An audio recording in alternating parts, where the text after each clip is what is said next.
Are you searching for the best in online black radio? Then go to blacktalkradionetwork.com, helping you filter through the noise. Real talk, black talk.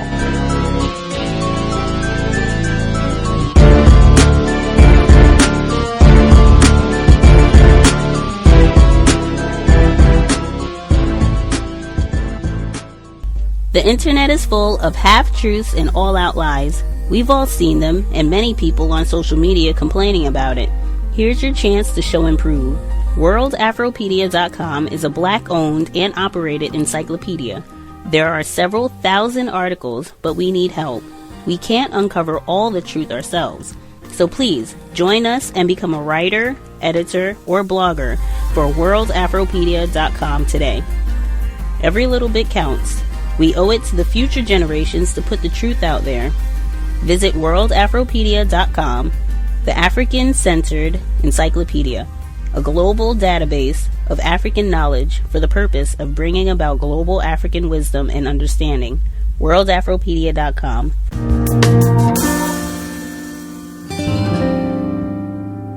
And any non-white person can be showcased. All non-white people are showcased to certain degrees. It's just a matter of degree. If you're under the system of white supremacy, you're being showcased in whatever particular task that you're set to do by the white supremacists. Now, if the white supremacists don't have anything to do with what you do, then you're not being showcased. But I don't know of any non-white person on the planet who is not being told what to do and what not to do by the white supremacists. That's what white supremacy means. It means supreme over all non-white people, not some or not sometimes, but all non-white people, all the time, everywhere, in all areas of activity within the known universe. So I would go back to this term, held accountable, a term that's used over and over and over again. Held accountable how? In what manner? For doing what? These questions have to be answered.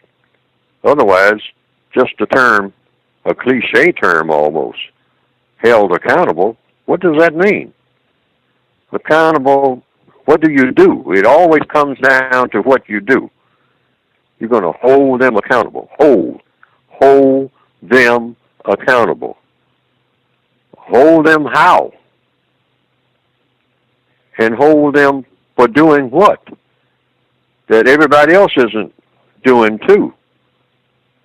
In one way or another, if they're classified as non-white. One prisoner of war holding another prisoner of war accountable while both of them are in prison. Hold them accountable how? For doing what? One prisoner is sent to clean up the prison yard. Another prisoner is sent to clean up the cells. Another prisoner is sent to paint the warehouse. So which one of these prisoners are you going to hold accountable for doing what? Painting the warehouse? Cleaning up the yard? Cleaning out the cell?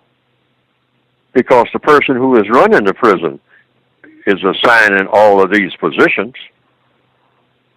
So is each one of the prisoners going to hold all the other prisoners accountable for being prisoners? These questions need to be answered before anybody makes a move, if you follow the logic. Context of White Supremacy. Gus T Renegade in for another broadcast, hopefully to share constructive information on the system of white supremacy. Today's date, Thursday, November 24th, 2016. So I have been told, and if I may take a moment on this day, 5 years ago to the date, November 24th, 2011, the late Dr. Francis Cress Welsing was a guest on this here program, The C.O.W.S, to discuss this very issue. I posted the link to the archive. You can go back and check it out. She had a lot of great information. Just thought that was extremely important. I know a lot of people have talked almost a year since her passing about her dedication to solving this problem and healing black people along the way. I think she really invested decades in trying to heal and educate black people about racism, white supremacy, and black self-respect. But she talked a lot about those concepts. I would encourage people to go back and check it out and just appreciate the fact she was here for quite a few what they call holidays over the years, where she did not take breaks. She was very serious about solving this problem. I just wanted to recognize that. Our guest for the program for today, he's been a guest on our program many times throughout the years. We've discussed some of his outstanding scholarship. He was one of the folks who pitched in and gave, I think, outstanding commentary back in same year, 2011, on the London riots. If folks recall, after Mark Duggan was shot and killed, and then they were trying to ask questions and get additional information. A young black teenage girl was shoved while they were trying to get answers from the police, and then things kind of spiraled out from there. But Mr. Grant came in, gave great commentary on that. I thought he also was on Cree's program to talk about those issues, many other concepts. In fact, I had a great chuckle today. I went to the coffee shop as I was coming in. The last time Mr. Grant was with us, we discussed some of his literature on economics, and he talked about a part of that is tomorrow is Black Friday, and you go out and you spend all this money on nonsense and just further strengthen racists economically. And they are already today, where I am, it is 1:07 p.m., right? Very early in the day. They are already lined up outside of shopping malls, ready to go and elbow and knee people in the groin and pepper spray folks to snatch, some Christmas item at a discount or what have you. It is already starting. That is the madness of this system that we're trying to solve. But if folks want to get additional information, you can go to his website. Check it out. It should be linked in the description for the program. houseofknowledge.org.uk.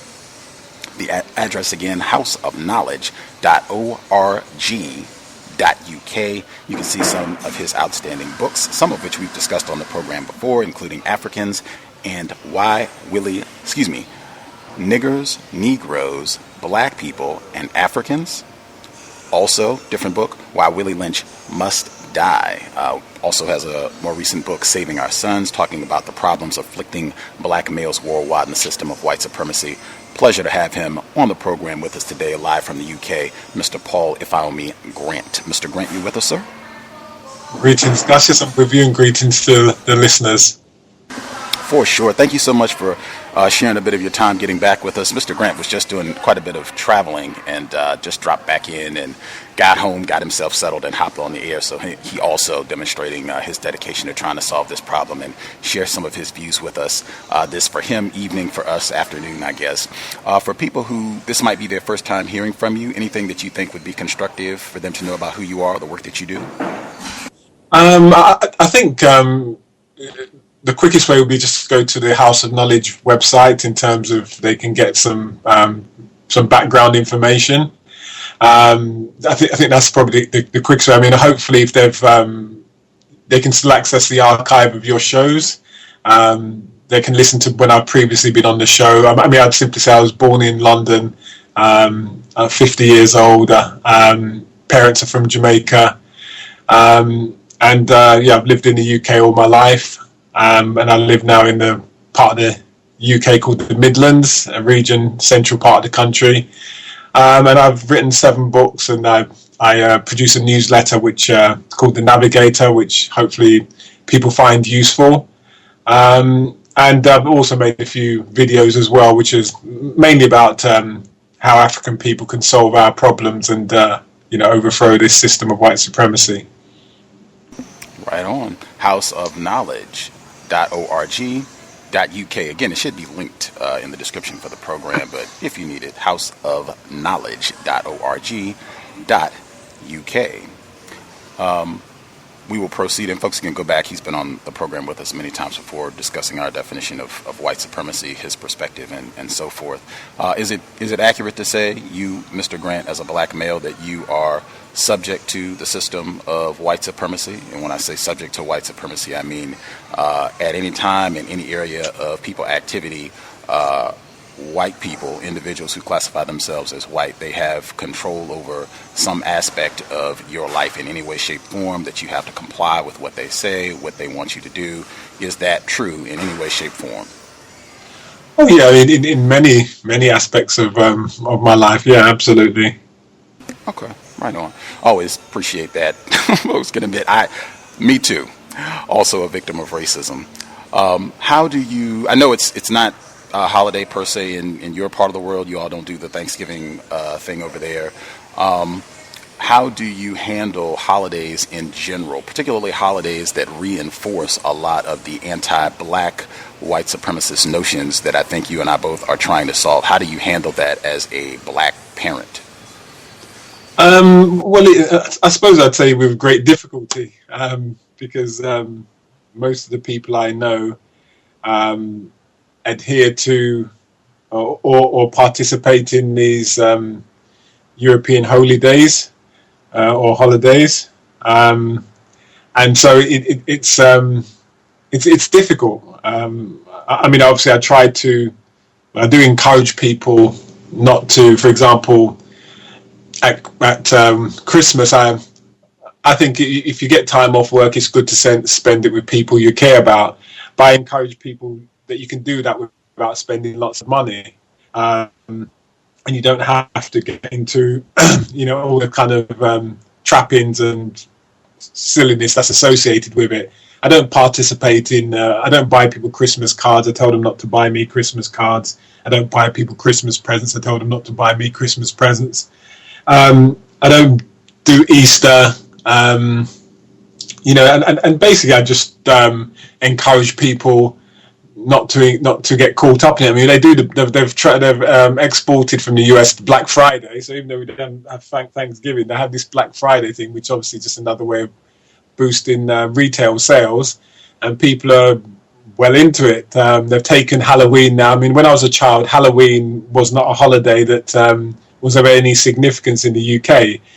People used to actually, it wasn't a holiday, but people used to more sort of mark Bonfire Night, which is November the 5th, which is to do with Guy Fawkes' reputed attempt to blow up the House of Parliament. And so there was all sorts of rituals and things, and obviously fireworks displays, all associated with Bonfire Night. But I think they realised that there was more potential to sell more things if Halloween was brought over. So in the last, I'd say probably maybe 10 years, Halloween has just become a huge thing in the UK, just like it is in the US. But it was never a holiday that was had any significance in Britain at all. So, but you see, people get caught up in it. I mean, for example, I always put a sign on our door. We say that basically telling children not to knock on our door for trick or treating, for Halloween. So we just say that we don't participate, and we put a little sign on the door. And so nobody bothers us on that day, and we've never participated in Halloween, with our children. But it's difficult because so many people participate in Christmas and some of these other European holy days. Did your children? How did they respond? Were they upset? Our friends are doing all of this. We want to participate. We want to get gifts, a tree, and I don't know if you get into all the decorations and everything with Christmas, or even a lot of the other holidays. They do it for Halloween and stuff too. Did they push back? Did they get upset about this? I think we've never allowed them to participate in Halloween or had anything to do with that. I mean, my wife is more into Christmas than I am. I'm not into it at all.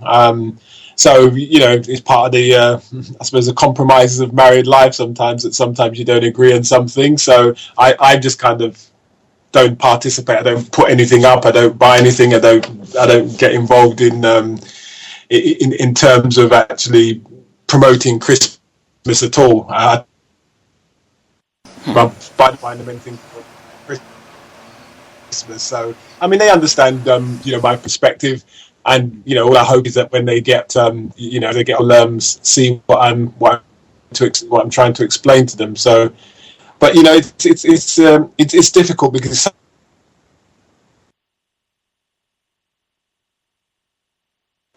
that people don't even actually stop and question what they're doing, really. and also just a huge waste of money that happens and outflow from our social community, into the European community. The amount of money that flows out that could be used for much more purposes, which really is just a crying shame. Because in some of my previous newsletters, I've done an analysis of Christmas, how much people spend. I mean, I think it's about, on average per adult, it's over £500 per person, I think. Now, even if we, as having lower income, spent even 400, if you were to, work out £400 per adult and times it by, in the UK, maybe, I don't know, 800,000 adults or however many they are, excluding children. And in the US, if you took that by, I don't know, 25 million or however many adults you've got out of your population, of which, I don't know, could be anywhere between 40 to 50 million people. If you work with that, that's a huge amount of money that's literally poured down the drain. Absolutely. Matter of fact, the book we discussed when Mr. Grant was with us in 2012, Buy Now, Pay Later, How Debt is Used to Create Financial Slavery. We talked about a lot of those issues in more detail, even around holidays specifically. That was what I was talking about coming in, preparing for the program earlier today. And you talk about a lot of these issues. Again, you can go check out the website, houseofknowledge.org.uk. You mentioned your Navigator newsletter, which folks can subscribe to. You can put your email in, and you'll get it in your inbox. You can check out new information from Mr. Paul Ifayomi Grant. You had a newsletter earlier this year. Certainly, the entire world was talking about the presidential election here in the United States, and Donald Trump, and now President-elect Donald Trump. You had a report that came out in the spring of this year titled "Why Most Africans in America Deserve a Trump Presidency." If you can give kind of our listeners kind of a short synopsis of what the main point or points you were trying to get across in this piece, specifically what problem you were trying to solve with this essay. I think I was trying to highlight the futility of the presidential selection process, two, certainly national politics in the US, of this kind of dichotomous relationship that people have in their minds between Democrats and Republicans, to demonstrate that Africans have shown incredible loyalty to the Democratic Party. I mean, I'm sure most of your listeners will be aware that radical Republicans who were pushing for abolition, and it was actually radical Republicans who were suggesting that there should be reparations for Africans, the whole $40, 40 acres a mule, and some people say $100, some people say $200. They were suggesting that each freed African should get as some form of reparations. And Africans voted Republican for probably 50, 60 years after the end of, the official so-called end of enslavement, because even what they call chattel slavery didn't really end until 1945 at least. And there's a useful book called Slavery by Another Name, which is by a European author called Douglas. People can get it on Amazon secondhand, and I think it's well worth reading because he actually gives good details about how Africans were re-enslaved in the South after 1863 in turpentine mines, coal mines, steel mines, and various other places, and at least 150,000 were re-enslaved in chattel slavery. But yeah, so Africans were very loyal to the Republican Party for many years, and switched maybe in the 1920s, 1930s, that time, switched en masse to the Democratic Party, and have been steadfast and loyal voting for the Democratic Party ever since. And I suppose I was highlighting what on earth have they got for all those votes. I mean, I think Barack Obama got 93% of Africans voted for him, or those who voted. Hillary Clinton got 88%. And I suppose it was highlighting this this idea that if you operate on an emotional basis, and if you give something without negotiating first or bargaining for some form of recompense or something in return for what you're giving, then you get nothing. And there's no other group of people in the United States no other demographic who are so completely loyal to one political party or another. Most will. Oh, hang on 1 second, Mr. Grant. We got disconnected from our program line for some reason. I'm going to add us back right now. My apologies. I just want to make sure we don't get lose out. Okay, adding us back right now.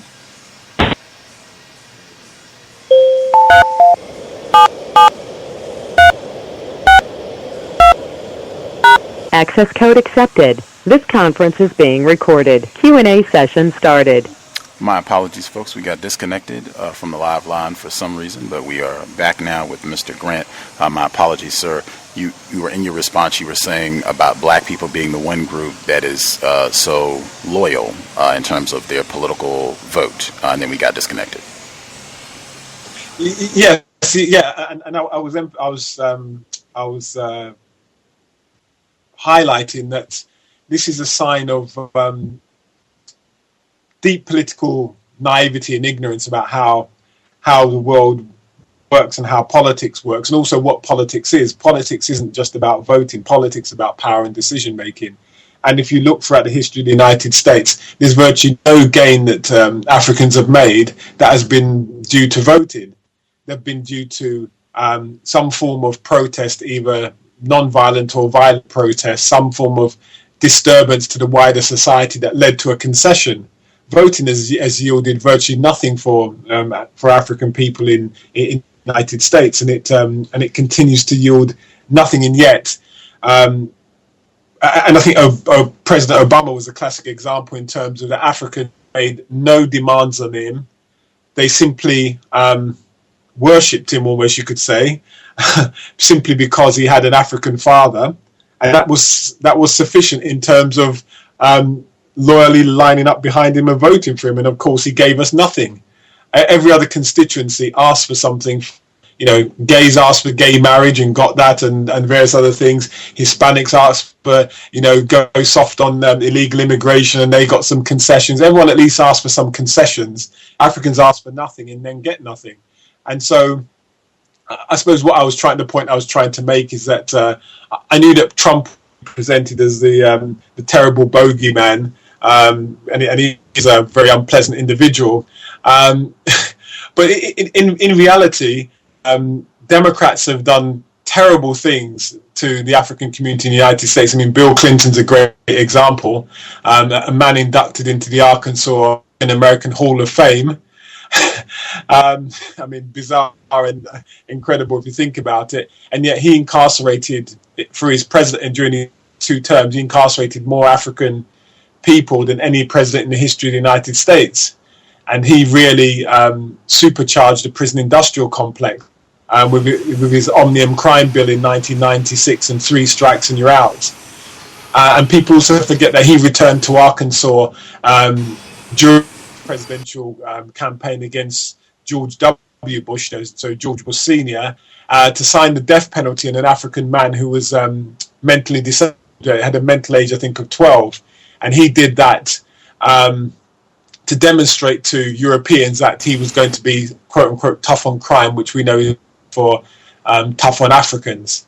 And that was in response to the Willie Halton campaign that George Bush had run against Michael Dukakis in 1988. He'd used the image of Willie Halton, who was previously been convicted of rape, and then been released on a prison furlough for a weekend. Out on his furlough, he'd committed another sort of serious crime and also a rape.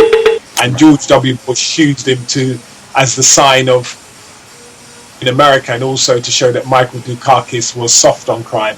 And so Bill Clinton, conscious of this, made a decision to go and sentence a man who with very little capacity to the death penalty. So when you look at the things that have already been done to Africans by democratic presidents, and yet you see the kind of knee-jerk loyalty, then that's why I kind of use the provocative phrase that they deserve a Trump presidency, because there is very little more that Trump do that the Democrats haven't already done.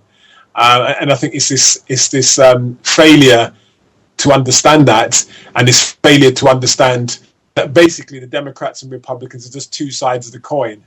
They really are. They're not enemies at all. They're just friends having a little bit of an argument about how you quite things. But they're two sides of the same coin, and that becomes clear when you remember that Donald Trump previously has given donations to Bill Clinton and to Hillary Clinton for political campaigns.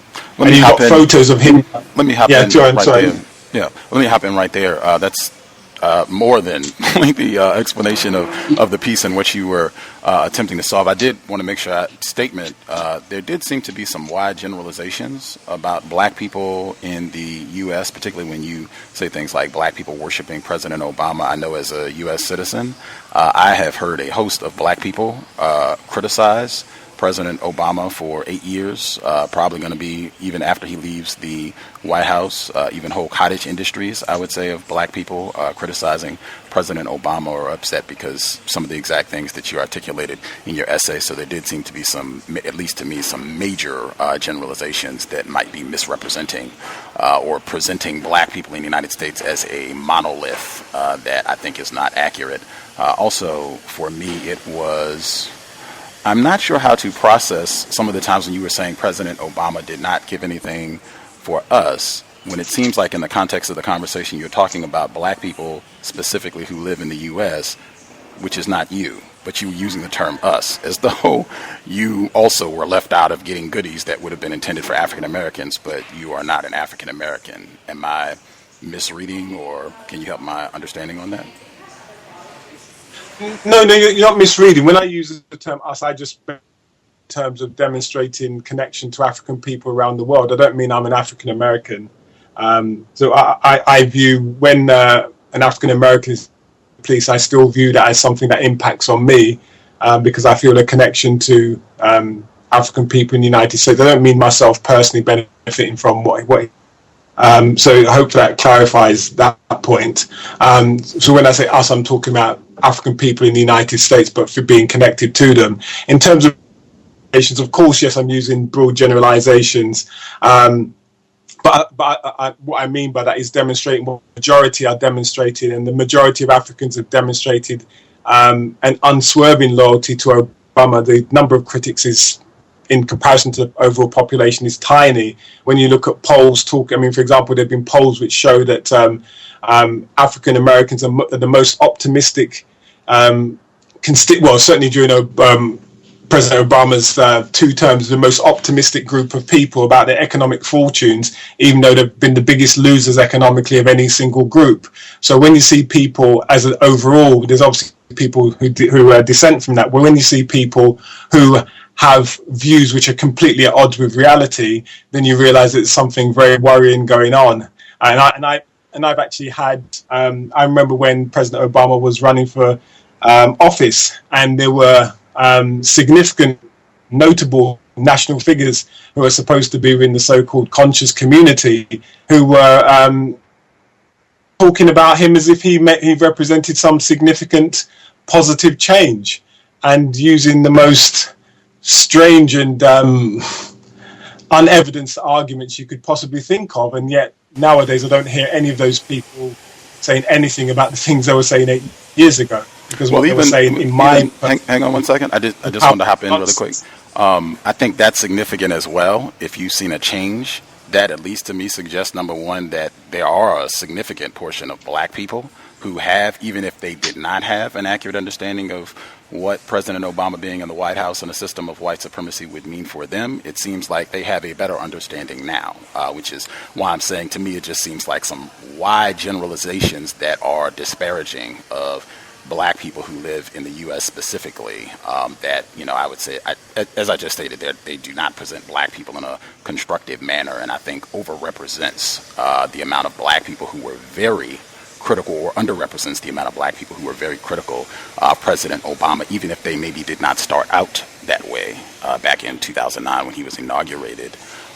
Specifically, you have a sentence in the report where you say, since the civil rights era in the 1950s and 1960s, Africans in the U.S. have made social contact and gaining acceptance from European Americans their number one and almost only political priority. What's your evidence to support this?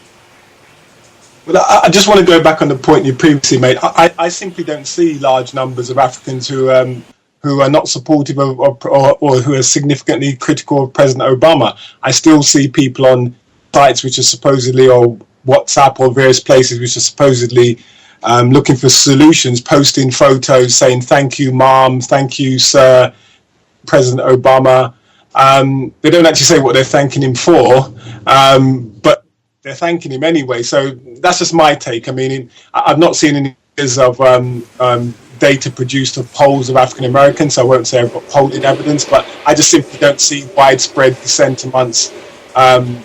And that's one, like, if I would hop in right here, that's what I mean. Like, for me, it seems very problematic because I live here, and so I see this every day. This is not a one-time thing, and I see this every day in mainstream publications where you have people like Ta-Nehisi Coates, who have not just on a one-time basis, but repeatedly, and Ta-Nehisi Coates is kind of a well-known figure, even though he is a black male, who has repeatedly pointed out and been critical of President Obama, specifically his 2013 speech at Morehouse College, where it was not just Ta-Nehisi Coates, it was a large number of black people, and this is in the New York Times, mainstream white-dominated publications, where black people articulated their frustrations, critiques of him. You had other people who were displeased about his program, My Brother's Keeper, because it exclusively focused on black males. There were a host of people. Kimberly Crenshaw, she's a professor in California, black female, criticized him for that policy, not including black females. I mean, Cornel West has made an industry of this almost every time he's on top. So, I mean, there are lots of black people. I could name many, many more, and even people that you say from the quote-unquote conscious community. I could give a long list of people, many of them who've been guests on our program, and listeners who have been very critical of President Obama. So I think it is grossly underrepresenting the amount of critique that black people that live in the United States have offered, and you might not see that because you don't live here. Do you think that could be the case? It could be, but I'm not really referring to professors and I didn't say it was about what I see. Professors. I said people. No. The same thing that you mentioned. I'm just saying. I'm talking about what I see from, because I know I've a few people in the US, and just what I see being shared and the messages I see coming across about President Obama, and also the voting patterns for his two elections don't lead me to believe that there's as much criticism as there should be of what he has or hasn't been doing and represents. So that's my concern, and I don't think it's anything unique to Africans in the United States. I see this pattern of behaviour in many other parts of the world. I mean, people were lauding his presidency in Africa and various other Caribbean and various other places, and again, without any specific why it was something that should be celebrated. That's important as well. I don't want to get bogged down into this, because if we don't agree on that particular point, that's fine. I've made my view. You've made your point. My other question was, you said in the report specifically, since the civil rights era in the 1950s and 1960s, Africans in the U.S. have made social contact and gaining acceptance from European Americans their number one and almost only political priority. Where is the evidence to support that notion? It's my opinion. I mean, something like seeking social contact is not necessarily a sort of empirically kind of idea. I suppose what I mean by that is when you look at what happened in terms of the decimation of black-owned businesses in with the process of what you call sub-integration, you see a process whereby, I mean, that's where the phrase "the white man's eye," the idea that Africans would rather buy something as simple as European vendor than an African vendor, because people became obsessed with the idea just because you can go into a white or patronize a white business that somehow you should. The idea of wanting to bars was fine, but then the idea that somehow you must patronize or be in social contact with Europeans, the whole push for integrated schools, rather than actually having better spending and infrastructure on schools which are overwhelmingly African, which was where most African children were being educated. The whole push for school busing, was all predicated on African inferiority and the fact that African children could only learn effectively if they sat next to a European. So you see many instances where Africans are predominantly, and even again, President Obama is an absolute, it absolutely epitomizes this whole mentality whereby we've got lots of African or black presidents and prime ministers all around the world, and people aren't really particularly excited when each one gets elected. But I can remember the huge excitement when Obama won one of the primaries. I can't remember if it was Iowa, one of the early primaries where it was 90% white voters. And people were over the moon because here was a black man who'd won in a place which was overwhelmingly white. And that was the excitement that white people had voted for him. Not that he represented anything significant, but simply that white people had voted for him. And that was a symbol, that a sign to me that the obsession is about acceptance. Accept us as human, accept us as equal, whatever that means. And that to me has been a constant theme within politics, not only in the United States, in this country, anywhere where Africans are in a minority and are feeling that to some degree been socially and economically excluded. The priority becomes to be able to walk like, think like, talk like, and act like a European, and to have as much social contact as possible. I don't think that would be an accurate statement of our black people living in the U.S. Our number one and almost only political priority, although I certainly can see the logic in a system of white supremacy of why any victim of white supremacy in the world would want to get quote-unquote acceptance or validation from racists. They can do a lot of damage, so if you can stay in their good graces, that makes perfectly logical sense if you're being dominated. But I think the number one priority, I would state it, has just been to avoid being mistreated by racism. I think that's been the number one priority, and I think black people here have responded in a variety of ways in dealing with that. I wanted to read a different portion from the report and get your response. This is where you're talking about President Obama and how he failed black people. He didn't really do anything to help solve any of our problems. Where you write, President Obama has continued and expanded the use of executive signing orders despite being a constitutional lawyer, and has stood idly by whilst African men are slaughtered by the forces of white supremacy in and out of uniform. All he offers Negroes are renditions of Al Green songs, which they lap up like the contemptible cowards they are. What do you mean when you say cowards?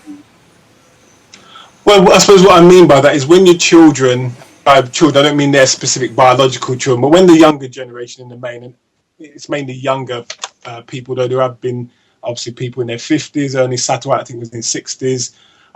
The person in, was it Charleston, who was shot in his back, I can't remember the name, 5 times, he was in his 50s. Walter Scott. But when Walter Scott, when the younger generation are being murdered in cold blood, being videoed, and you either consciously and deliberately or subconsciously ignore that, and ignore the fact that a person who you're lauding praise on will do nothing to even to institute any form of justice, I view that as a form of cowardice, because you're failing your children, the next generation, not even prepared to stand up for the lives of those people you claim to care about.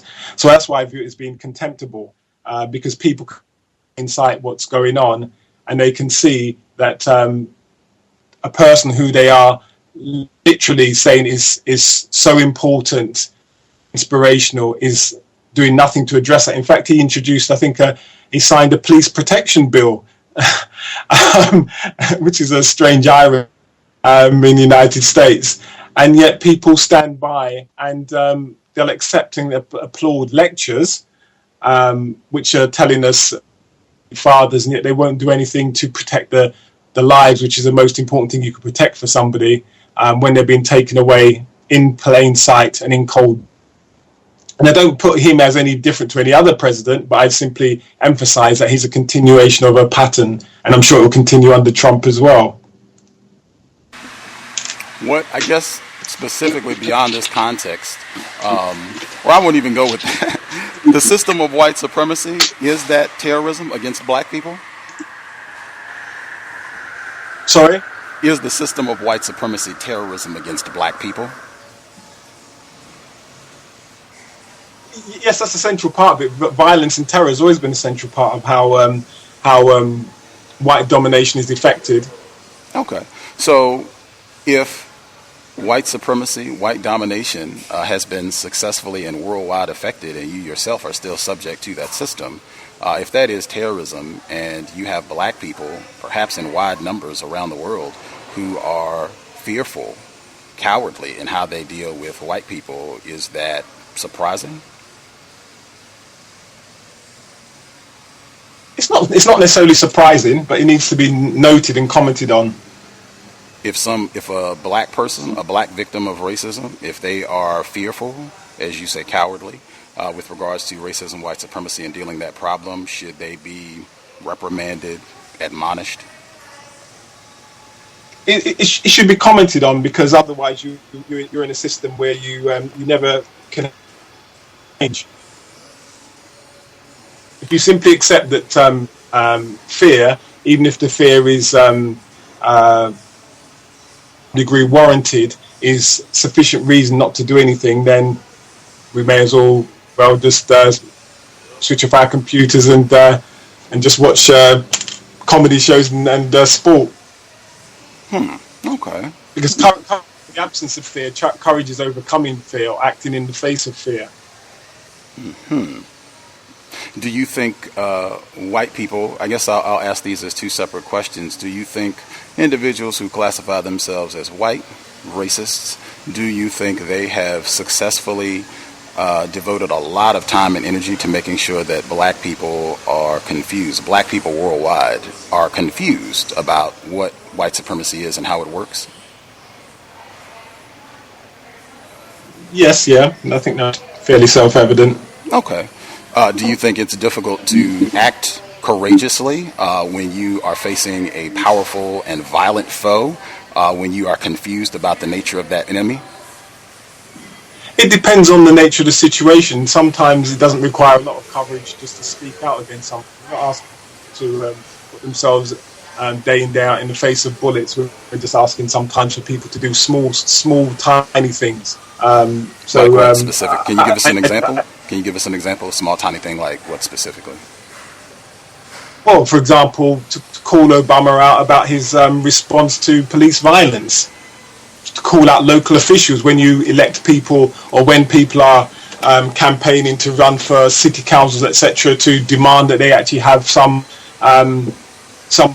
public policy stated publicly before you'll support them, which states what they'll let you do to address the issues that concern you. That's not hugely courageous. That's just acting in your own self-interest. And a lot of what I'm talking about is acting in your own self-interest, or at least maybe not your personal self-interest, but at least the group self-interest. So that requires moral courage more than physical courage. Are there any other black people on the planet, black people specifically outside the United States, who deserve continued subjugation to racism, white supremacy, based on their inaction in solving this problem, or their cowardice? All around the world, people behave in different ways. Some people are courageous morally, some people are courageous physically, some people are courageous in neither way. Some people are courageous some of the time, some people are courageous most of the time, some people are courageous hardly any of the time. I just personally think that we have to take personal responsibility for our actions and stop just relying on the current reality as an excuse to do nothing. Otherwise, we'll never change reality. Otherwise, we may as well say nothing will change until Europeans decide to change the way in which they operate, which I don't think is a very sensible way of moving forward. That wasn't my question. I'll restate it. The question again was, are there any other groups of black people on the planet outside the United States who deserve continued subjugation, mistreatment in the system of white supremacy for their confusion, inaction in dealing with the problem, and or cowardice in resolving the issue? I don't think that all black people are confused. I think that I don't accept that all black people are confused. I think, like water, sometimes people choose the path of least resistance. So sometimes people make an active choice to do things because it makes things easier for them, even though they know it's probably not the ethically or morally the right thing to do. So I don't think people are refusing to do things because they are confused. I think people make choices in life Sometimes those choices are coerced. Sometimes those choices are ones where they have different options. So I think the confusion part suggests that all the black people are all confused all the time. I don't accept that. Oh, that's great, but that has nothing to do with the question I asked. But that's twice that I asked, and you didn't answer the question either time. So I'm going to just move to my next question. You are familiar with Neely Fuller Jr. And Dr. Frances Cress Welsing, their work at some level. Both of these black people who have been working for years to try to solve this problem of white supremacy, they both have endorsed a list of behaviors that they think would be helpful for black people to solve the problem of white supremacy. One of those includes to stop name calling, specifically to stop name calling black people. But I've heard both Mr. Fuller and Dr. Welsing even say not to name call anyone. Is this something that you practice? And if not, why?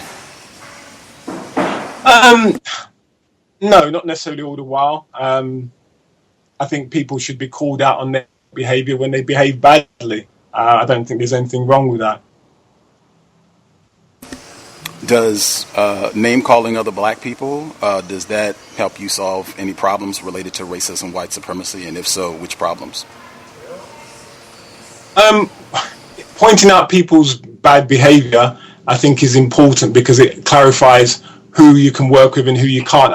I'm not of this view that all people are going to work together all the time, because people have different views of the world. Some people are quite happy with the system as it is and would gladly support it. So I don't think there's anything wrong with highlighting people who are acting against of black people. Okay, I didn't. And what that does is allows people to decide where they want to stand on issues and who they want to stand. Okay. That, again, did not address the question that I asked. The question that I asked specifically was, has name-calling other black people, has that helped you to solve any problems related to white supremacy, racism? And if so, which problems? I didn't ask about calling out, quote-unquote, bad behavior. I asked about name-calling specifically. You have to clarify what you mean by name-calling. If you say somebody like Clarence Thomas works against the interests of the group and is dangerous, you can call that name call. I don't know if you consider that to be name calling. What I consider to be name calling, calling someone a title, any title other than what they have indicated that they want to be called. So if we'll take Gus. So we were saying Gus is a coon. Gus is a Sambo. Gus is a sellout. Gus is a bootlicking Negro. All of these are terms that I have never classified myself as. So I would classify all of that as name calling. So calling any black person any name other than how they want to be called, how they have identified themselves. That's name calling.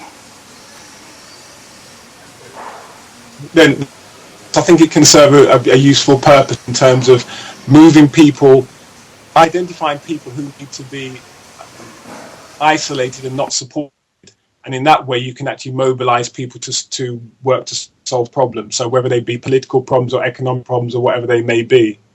For example, it might be about someone from office who's doing something active against the interests of the group. And if you identify the things that this person does and their character, then if that produces a positive result, then... Okay. Has name calling other black people, like in an effort to isolate them and point out how they are doing things that are not in our self-interest, has that proven successful in neutralizing this problem and stopping future black people from engaging in these behaviors? I didn't say that it would. That in itself will be very really a single silver bullet that solves any complex problem. So I think it's not a helpful question to pose it in the sense of that this one thing would solve the whole system. I mean, obviously that it wouldn't do that. So this multifaceted responses you produce to any complex problem. Oh, certainly. I believe I did include help.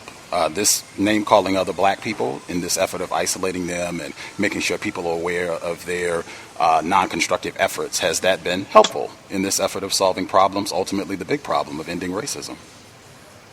Sometimes I think it can be. Some may not be, but sometimes. Okay. The system of white supremacy worldwide, do you think it encourages just kind of a general contempt for the way that we think about, talk to black people, talk about and talk to black people worldwide? Yes. Okay. You had an audio clip, again, and people can sign up when you go to houseofknowledge.org.uk. You can sign up. He has the newsletter. This report that we're discussing right now is a part of that Navigator newsletter, but it's also podcast format, so you can check all of that out. You can download the podcasts and listen, or you can read, depending on how you best process information. But you did a podcast earlier this year where you were talking about some of the issues around Brexit and the shootings that took place in July, right? So people remember like Philando Castile, where they just indicted the officer. So we had Philando Castile, we had Alton Sterling, we had the shooting of the officers in Dallas, and then the shooting that happened in Baton Rouge, Louisiana. So Mr. Paul Ifayomi Grant on his podcast, he was talking about all of these different shootings, and he was specifically talking about the notion of forgiveness. We'll listen to the clip, and then we'll continue to hear from our guest, Mr. Paul Ifayomi Grant, joining us live from the UK. And I will remind our listeners, you can feel free to dial in if you have a question for Mr. Grant. He won't be here for the full 2-hour program. He'll be here for like 90 minutes. So if you have a question, you can feel free to dial in. The number to dial, 641-715-3640. And the code is 564-943#. Press *6 if you would like to participate. So this is our sound clip, Mr. Paul Ifayomi Grant this summer, talking about the different shootings that were happening here in the United States, context of white supremacy. And if you think about what's happened recently with the killings of police officers in Dallas and Baton Rouge, I've been waiting, I don't know if you've been waiting, to hear the forgive talk emanating from the families of the police officers who were slain in Dallas and Baton Rouge.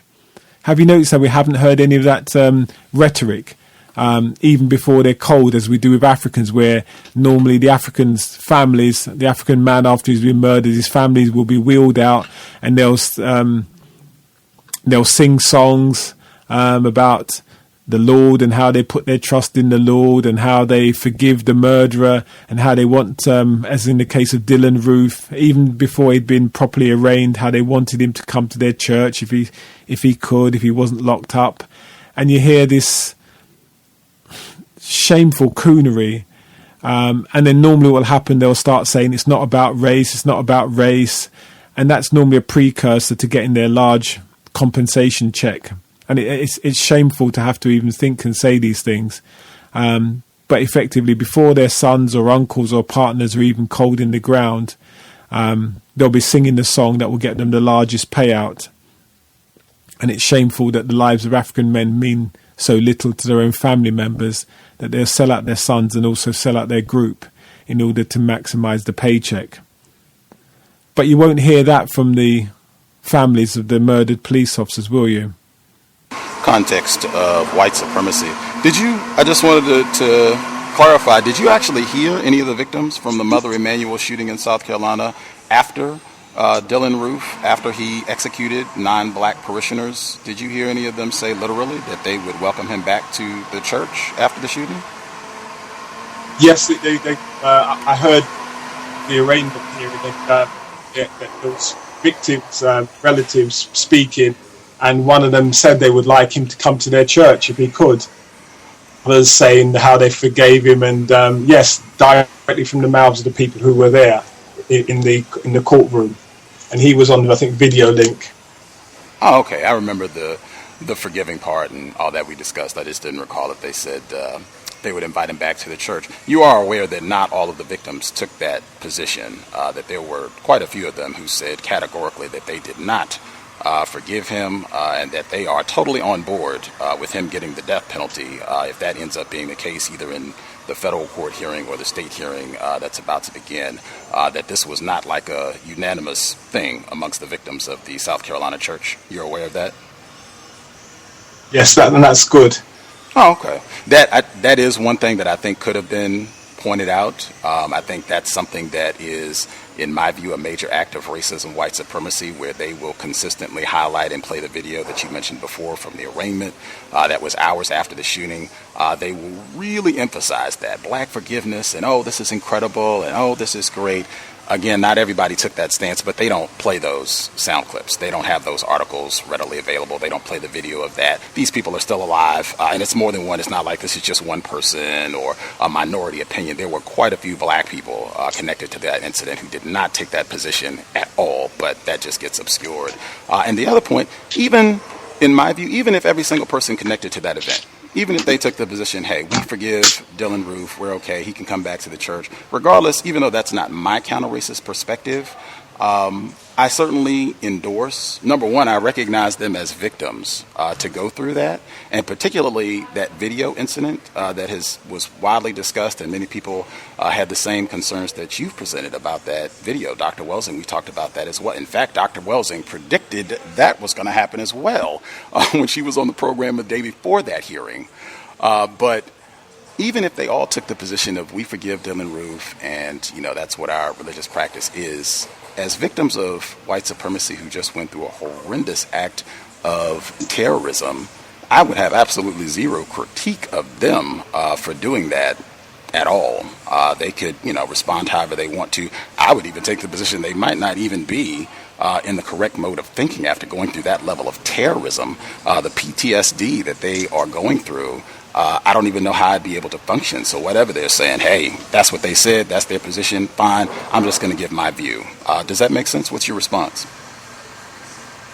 I think that just infantilizes them and just reinforces the status quo. This idea that because we may be victimized and we should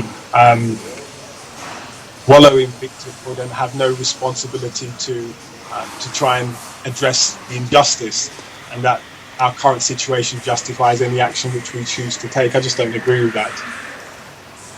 Okay. I'm certain wouldn't be doing this program if I had taken the position that, this problem, we should just be resigned to wallow in victimhood. But what I am saying, just to make sure that I'm being clear, what I am saying in this case, I think, I don't know, have you ever had anyone be shot and killed like that in a church, or been in the environment yourself where you saw the shooting or lost a loved one in an event like that, similar to what happened in Mother Emanuel AME? No, I haven't, no. Okay. I haven't either, so I don't know how I would respond and if I would be in my right mind. But I do think that one of the things I see as being par for the course is a lack of sympathy for black people, regardless of how the system has abused and terrorized black people. I see that pretty consistently, and I even felt that happened to some degree with what happened with the Charleston incident. But I did want to highlight, you said that you felt like... Hang on one second. I'll let you respond. I want to make this point. I thought it was extremely important. You said, I'm paraphrasing, but use the term infantilizing these black victims at the Charleston AME Church, to say that they're victims and however they respond, they are allowed to have that response, and I'm not going to critique it or admonish them for it, even if it doesn't advance our causes. I find it interesting that you use the word infantilize, because in the same essay that we've been discussing about why most Africans in America deserve a Trump presidency, you write, when push comes to shove and the spit is running down their faces, will Africans in the U.S. grow up? It sounds like there is already a perception that you have of us that we are children or not grown up. It seems like that's already there, us being infants of some sort.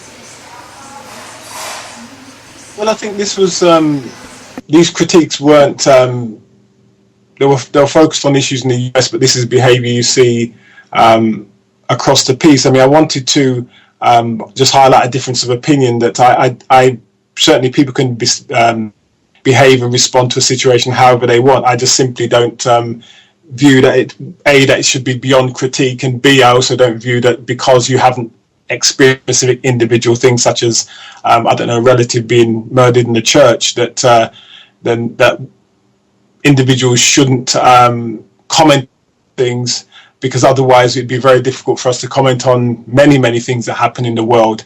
And I just simply don't think that our behaviour should be all on critique simply because we experience oppression, because otherwise we'll never ever be able to change our situation.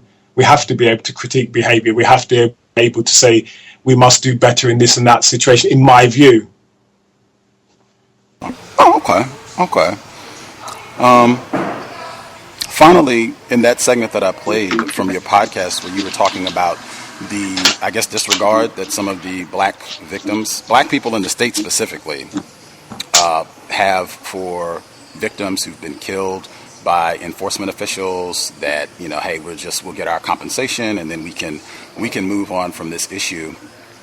To me, it just seemed like the same pattern of widespread generalizations. I'm very, very sure that all of the many victims of police terrorism in all its forms, I'm quite sure that a lot of these folks, probably even the majority of them, are not getting fat checks, or their families, after they have been raped, sodomized, tased, choked, shot, whatever the case is. I don't think Khalif Rauder or his family got any, massive payout where they can just kick up their feet and live in the hills. To me, it seems like that same pattern of kind of having an air of condescension in how we talk about generalizations that I think are condescending and, in my view, kind of drastically misrepresent the experience and thoughts, expressions of black victims of racism, specifically in the United States, because that's also a part of the pattern, not getting a check. And then I also have heard a lot of victims who have been very clear that they're not on board about forgiving. I know Eric Garner and his family, they have been very clear about that. Still to this day, we are not on forgiveness and challenging racism, white supremacy to the best of their ability. And I think quite a few other victims' families have taken that path as well. What is your response? That's good if they have done that. I think what I was highlighting, some of the high-profile cases, because obviously it's the killings that are most problematic. The ones that are videoed, the ones that receive the most attention because they are most problematic for the criminal justice system to manage. They're the ones that get the highest profile, and where the injustice is more palpable, where you're likely to get large compensation checks, and those are the ones where there is more incentive for people to play down the obvious race about this has got nothing to do with race as a precursor to a larger settlement. And sometimes some of these lawyers are actually actively seeking to encourage families to settle rather than to actually push hard for prosecution. And their whole tone, when you listen, I think Benjamin Crump and some others, when you listen to the tone of what they're saying, is not really so much focused on this to be indicted and tried for murder, more talking in a different kind of tone, more of a compensatory tone, and disturbs me.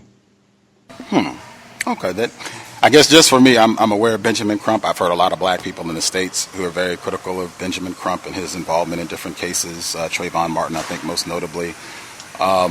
Benjamin Crump is not involved with the vast majority of cases involving black people. Hang on 1 second. Hang on. I understand you were just using that as an illustration, but that's what I'm saying. It seems like a pattern of taking examples, anecdotal examples, to make a broader point, generalization about black people in the States, when I'm consistently submitting, I don't think these examples are representative of black people on the whole. It seems to be a part of that same pattern of presenting black people as a monolith, and to be quite blunt, to use some of the words that you use, a monolith of self-hating, cowardly Negroes. That's kind of the pattern that it seems to come across. Well, you're entitled to your view, and I'm happy for us to agree to differ. For sure. These are the terms, though. I just want to point out for listeners, my opinion is best based on the exact terms and sentences that are in the report. So there's a very literal basis to substantiate what I'm saying. But again, I could be in error. And for sure, I would also make sure I get in a lot of listeners in the States, black people in the States, would wholeheartedly endorse your view. I want to make sure I'm clear about that. Some of them might call in. Mr. Grant, go ahead. No, I was going to say, I just encourage people to read for themselves, and they can make up their own minds. So, I'm quite happy for people to read the articles, listen to podcasts. They can make up their own minds as to what they feel about them. Okay. We'll get to some of the callers who dialed in, see if they have an opinion on what they've heard in the conversation. The number again, 641-715-3640, and the code is 564-943#. Press *6 if you would like to participate. The person who dialed in 0990, did you have a question for Mr. Paul Ifayomi Grant? You should be with us. Yes, I do, Gus. Hello, Mr. Grant. Hello to Gus. I have two questions for Mr. Grant, if that's possible, Gus. I kind of missed the last part. You said you had two questions, and what else? Yes, I have two questions for Mr. Grant. Can I be heard? Oh, yes, ma'am. Let's hear them. Okay, perfect. So my first question for Mr. Grant is, you stated earlier in the program that black people in the U.S. in the 20s switched from the Republican to the Democratic Party. So my question is, why do you think that switch occurred? Can you just repeat the question again, please? Hello? Yes. Can you hear me, sir? Yes, just briefly the line, sorry. Okay, my apologies. All right. I said earlier you stated that black people in the U.S. in the 20s switched from the Republican to the Democratic Party. My question to you was, why do you think that switch occurred? Why do you think that switch happened? I think that there's probably a number of factors. I wouldn't say that I have a sort of definitive response, but I think certainly as you got into the sort of Great Depression years and when Roosevelt took over as president, he put in the New Deal and he put in a number of measures which were targeting or trying to assist poorer people in general in response to the in response to the economic depression that started in the sort of late 1920s, went on all through the 30s. And I think the Democratic Party went through some change, and some of the responses which were probably more beneficial to Africans who were probably poor than the responses of the Republican Party. So I think his president played some part in that, and also the economic context that was taking place at that time. And also, of course, you have migrations as people moved from the south and moved to the urban areas of the north. And I think the Democratic Party in the north had a slightly different tone than what they call the Dixiecrats in the south. So I think there's probably a combination of reasons why that took place. Got it. And then my last question to you is, do you think that black people can expect anything different from President-elect Trump than we received from any other Democratic president in the past? I mean, there will always be nuances and differences between presidents because they're different people and things change. So there will be certainly a much harsher rhetoric from Trump. I think that he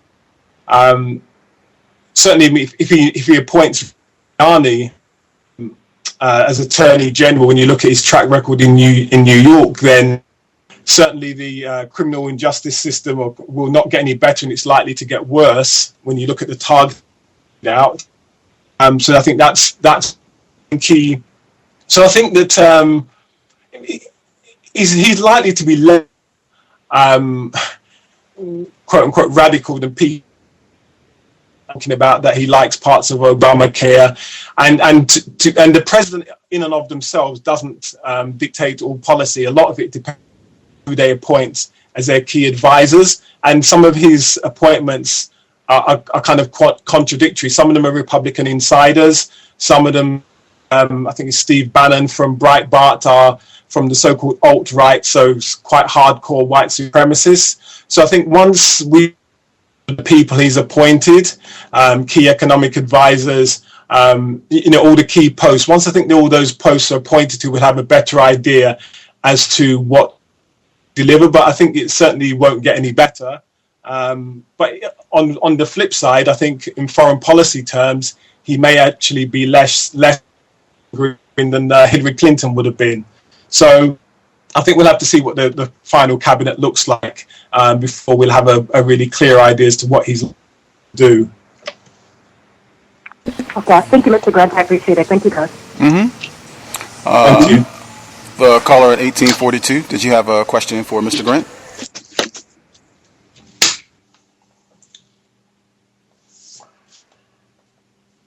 The caller, 1842, last four digits, 1842. Did you have a question, or are you just listening? Can I be heard? Yes, ma'am. Your volume is a little low. Okay, one moment. I apologize. Is this better? Yes, ma'am. Okay, wonderful. Greetings, everybody, and thank you for coming on the show and answering some of our questions. I read the article, and it had wonderful information, like packed with a lot of information. I'll check out some of the links.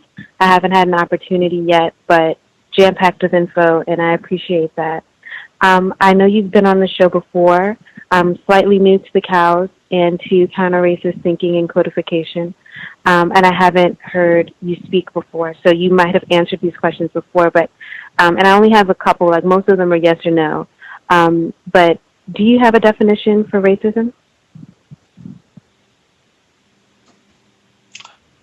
Yeah, I suppose my definition would be the philosophy, ideology, and religion, which defines people classified as white as being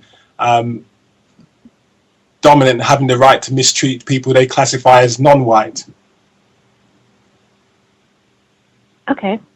And then would you say that you have a thorough understanding of racism, white supremacy? I don't know who in comparison to. I have some understanding. I'm sure there's areas I don't understand. So it's a comparative type of question, I think. So I don't know. I mean, I think people would be better to judge for themselves on what I say in their own opinion. So it would really depend on who you're comparing my understanding to, I think. And I'm not trying to be evasive. That's just my honest opinion. Okay. And then my next question, and then I'll just move into the one following, is if you would say that you had a thorough understanding of racism, white supremacy, do you write always from that? Do you speak from that? And did you write this article from that understanding? But based off of your answer, I would assume that the answer is yes. And then my final question is, if so, do you really believe that, and this is before Gus spoke, like I read the article last night and I wrote these questions last night. Do you really believe that name-calling and victim-blaming is any different from so-called Negroes' economic or political impotence, which I maintain is the same for all non-white black people, victims of racism, white supremacy in the globe alive, but also evidenced by our ease in victim-blaming and name-calling. So pretty much saying that they're one and the same to our so-called impotence over here economically and politically is, to me, as far as I understand, and what I'm looking at, I'm asking you if you feel the same as the ease of other non-white black victims around the world, victim blaming and name calling. Does that make sense? I think so. It's a very long question. So I'll attempt to answer, and you can probably come back if you need sort of clarification of bits I've missed out. I think my perspective would a person or we or collectively or individually may not be responsible, may not be to blame for getting knocked down, but we are responsible for getting up. And I suppose different to perhaps some people who maybe who are perhaps seen to be more codified, I emphasize and try to emphasize the responsibility side of the equation, because I believe that's where the solutions will come from when we take responsibility for action. So we may acknowledge that we have been victimized to some degree, but we also recognize that we have individual human agency and that we can change circumstances and we can respond positively to circumstances and take decisions that are difficult. So that's what I emphasize. So when people, so it may be perceived as victim blaming, I see it more about saying, what do we need to change things? If we carry on doing what we've always been doing, obviously we'll get the same results. So I emphasize the need to change our behavior. Is there more clarification needed? Perhaps just a little bit. I think it seems so much like it's victim blaming, the article, and that's the only one that I've read, because of so much name calling. And it does seem like just like a distaste or like a dislike of the non-white black people here in the United States and what we're either doing or not doing or how we're doing it. And like it doesn't have, like your piece lacks compassion it appears to lack compassion. And I wasn't sure if that was really constructive or not, especially because there is so much other constructive information. But as a non-white black female here in the United States, reading it, it just seemed Like, you just don't like us. And I wasn't sure if you felt that that was constructive for, your work.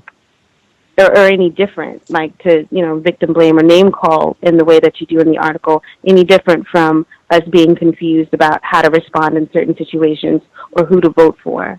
But thank you for answering my call, or my question. Could I just make a brief response to that, or is that okay, Gus? What do you want me to do? If it can be concise, I want to try and get to some of our next callers too, but go ahead.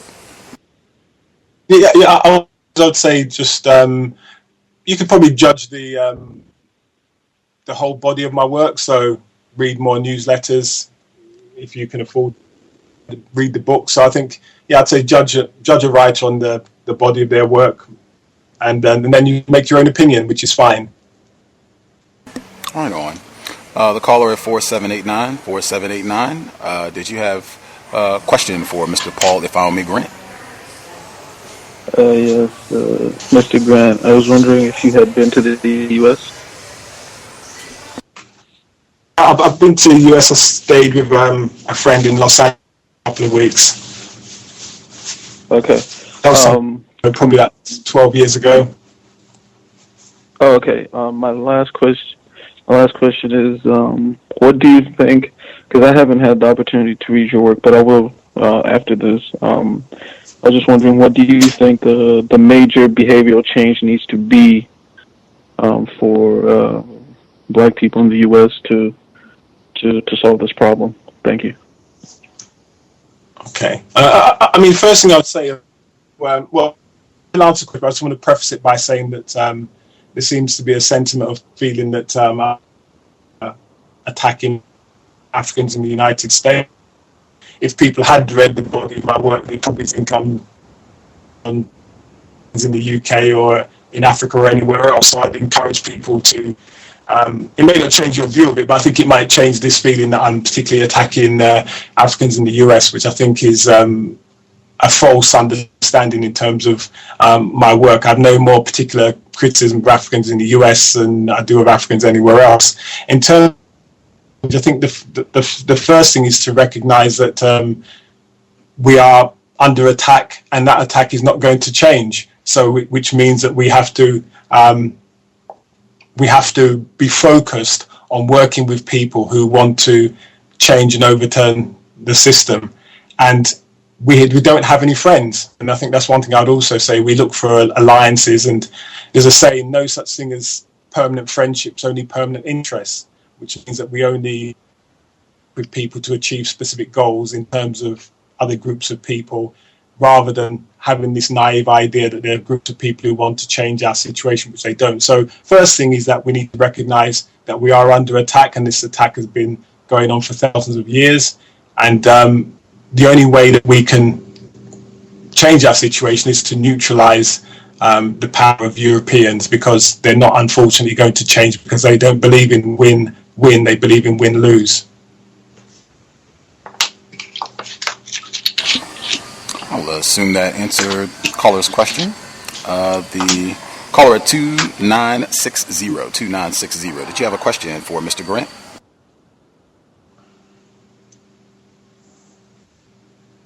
Caller at 2960. Did you have a question for Mr. Grant, or are you just listening?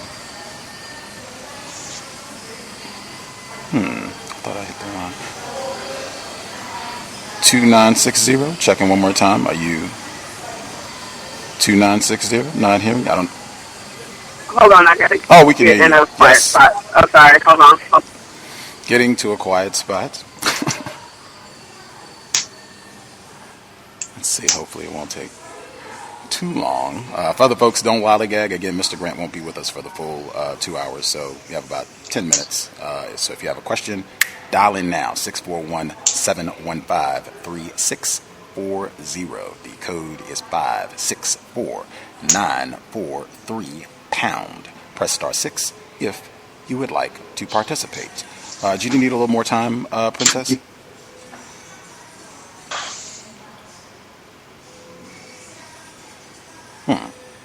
Seems she might need a little bit more time. In the interim, while we're waiting, you did say, I think, earlier in the program that there were times, even now, you're still learning, I'm still learning about racism, white supremacy. So at any point in your life when you were lacking some of the insight that you have now about racism, white supremacy, and what you should be doing or not doing as a black male, at any time when you were lacking that information, I think it would be, logical to say that you were a little bit confused at that time since you were missing information. I still am. Do you think it would be logical to someone to say, well, hey, you deserve to be further subjugated by the system of white supremacy because you were lacking that information, you didn't know the correct thing to do or not do?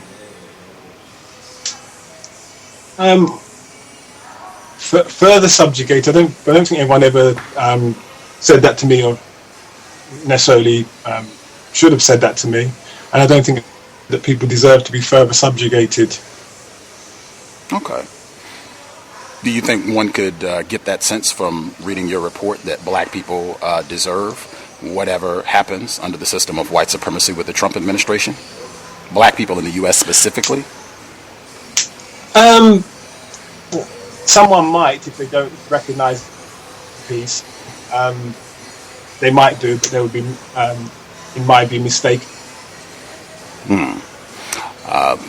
I have read Mr. Grant's work. I've read more than one of his book. We've talked about them on the program before. There's archived evidence. I read this report, and I've listened to some of his podcasts. That was the distinct impression that I was left with reading the report months ago and then rereading it again in preparation for the essay. And it wasn't even anything that stunned me about, Mr. Grant. I talked to him before I'd read his work and found it very informative. But to me, it's just there's a general pattern of this sort of contempt and talking down to black people, even amongst other black people, where it's just, I would almost expect it to be presented as black people are dumb and ignorant and cowards.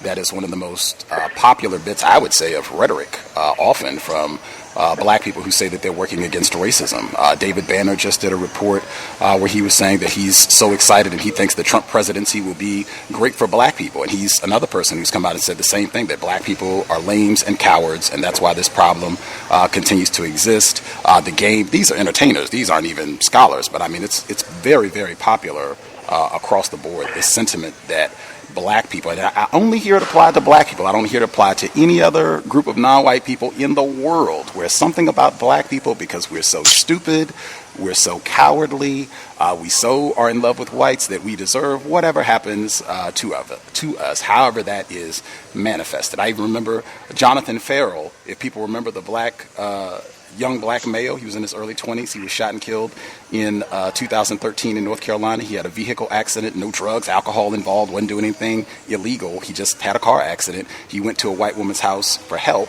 She called the police. They thought he was a prowler, shot and killed him. Nobody was convicted for the killing. We had people, this is on this program, we had people who called in and thought and or assumed that he was dating a white woman, so he deserved what he got. And that's in the C.O.W.S archives, 2013, that happened. Did you want to respond to that before we get Princess's question, that this seems to be a pattern in just terms of talking down to black people and saying they deserve what they get in the system of white supremacy? Are you referring generally or specifically to me, Gus? Both, really, because I'm saying what you're doing, it seems to me to be a part of a broader pattern of this sort of behavior. As I said, you're entitled to opinion, Gus. So, as I said, I'd encourage people just to make up their own minds by reading the information for themselves. That's what I'd encourage people to do.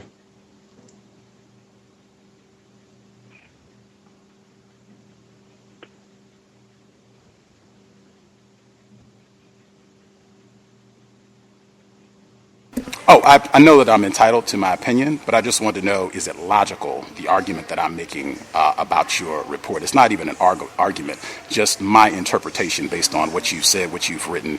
Is it logical? I don't think so, but I think also you have to look at the context of what a person's in. So if you understand the nature of the work I'm doing, and that it's some of my work is polemical in terms of trying to provoke a reaction, then I think realize what I'm doing. But if you come to that conclusion, there's many people who don't come to that conclusion. So I can't really speak for you. I can only speak. So I don't agree with your characterization of my work, but you're perfectly entitled to your opinion. I haven't got a problem with that. Princess, did you need more time to get your question in? Oh no, I'm ready. I was over to my grandmother's house and there was a lot of people, so I was trying to hurry up and wrap things up over there. But I haven't heard most of the broadcast, you know.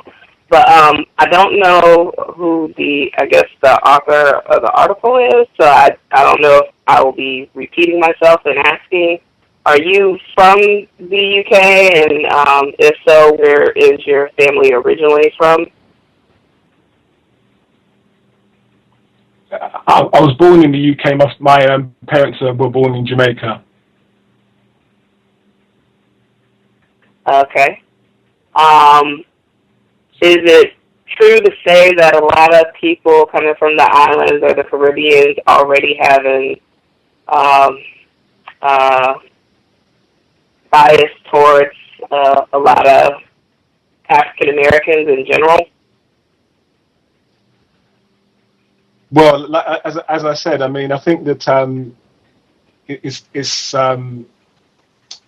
it's disappointing that people probably haven't read how they work, so they're taking a particular view that this is some specific attack on Africans in the United States and that I have some negative or hostile feeling. That's my impression, and that simply is not the case. In terms of people from what you call the islands or the Caribbean, some have a negative view, some don't, just like some people from the United States have a negative view of people from Africa, and some people from Africa have a negative view of people from the Caribbean. So yes, some people do that. I was never, my parents came to the UK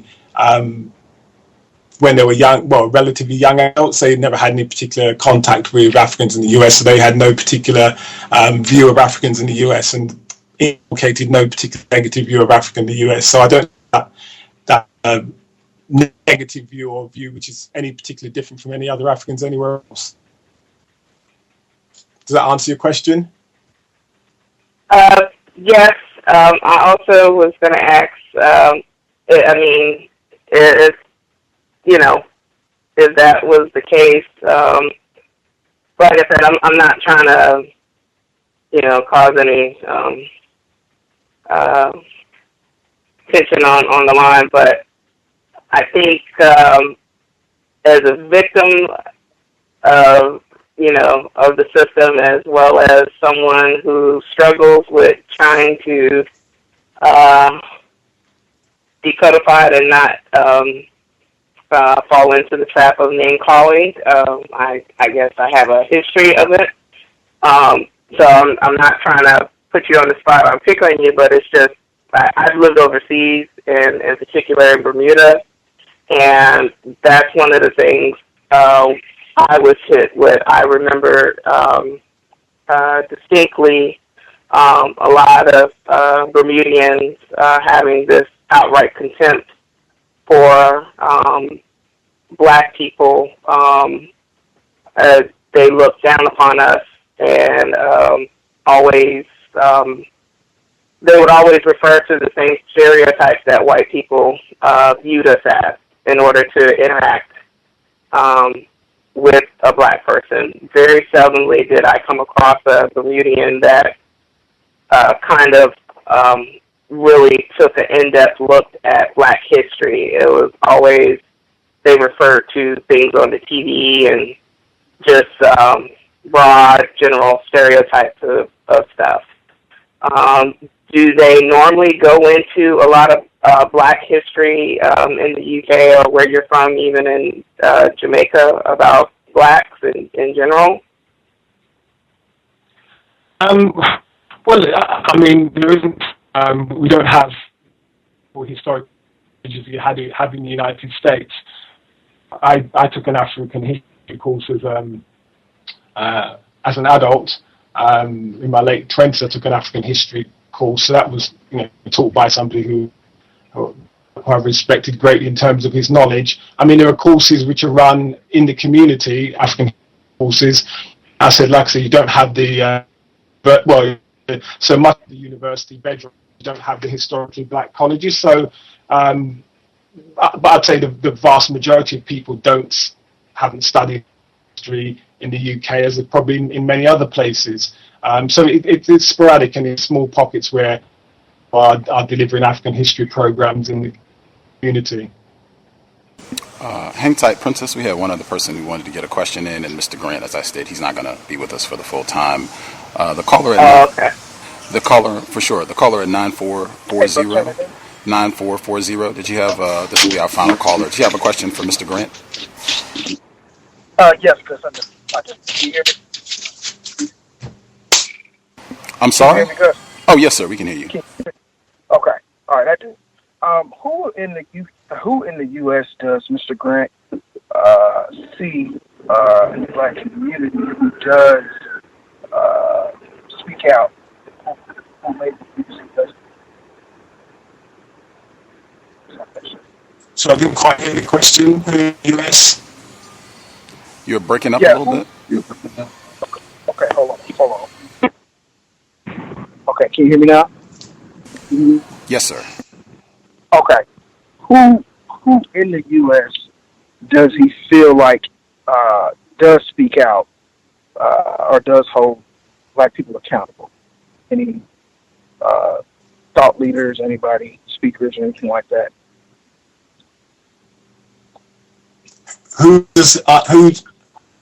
Gus, could you repeat the question to me? Who do you listen to? Black people do you listen to that are in the United States speak about racism? Was that your question, caller? Yes. Okay. Yes. Did you hear that, Mr. Grant, or Mr. Grant? Yes, I can hear you. Yeah. Okay. I mean, for example, my friend who actually stayed with when I was in the US, C.O.W.S, who runs Lib Radio, and I've been on Lib Radio a number of times.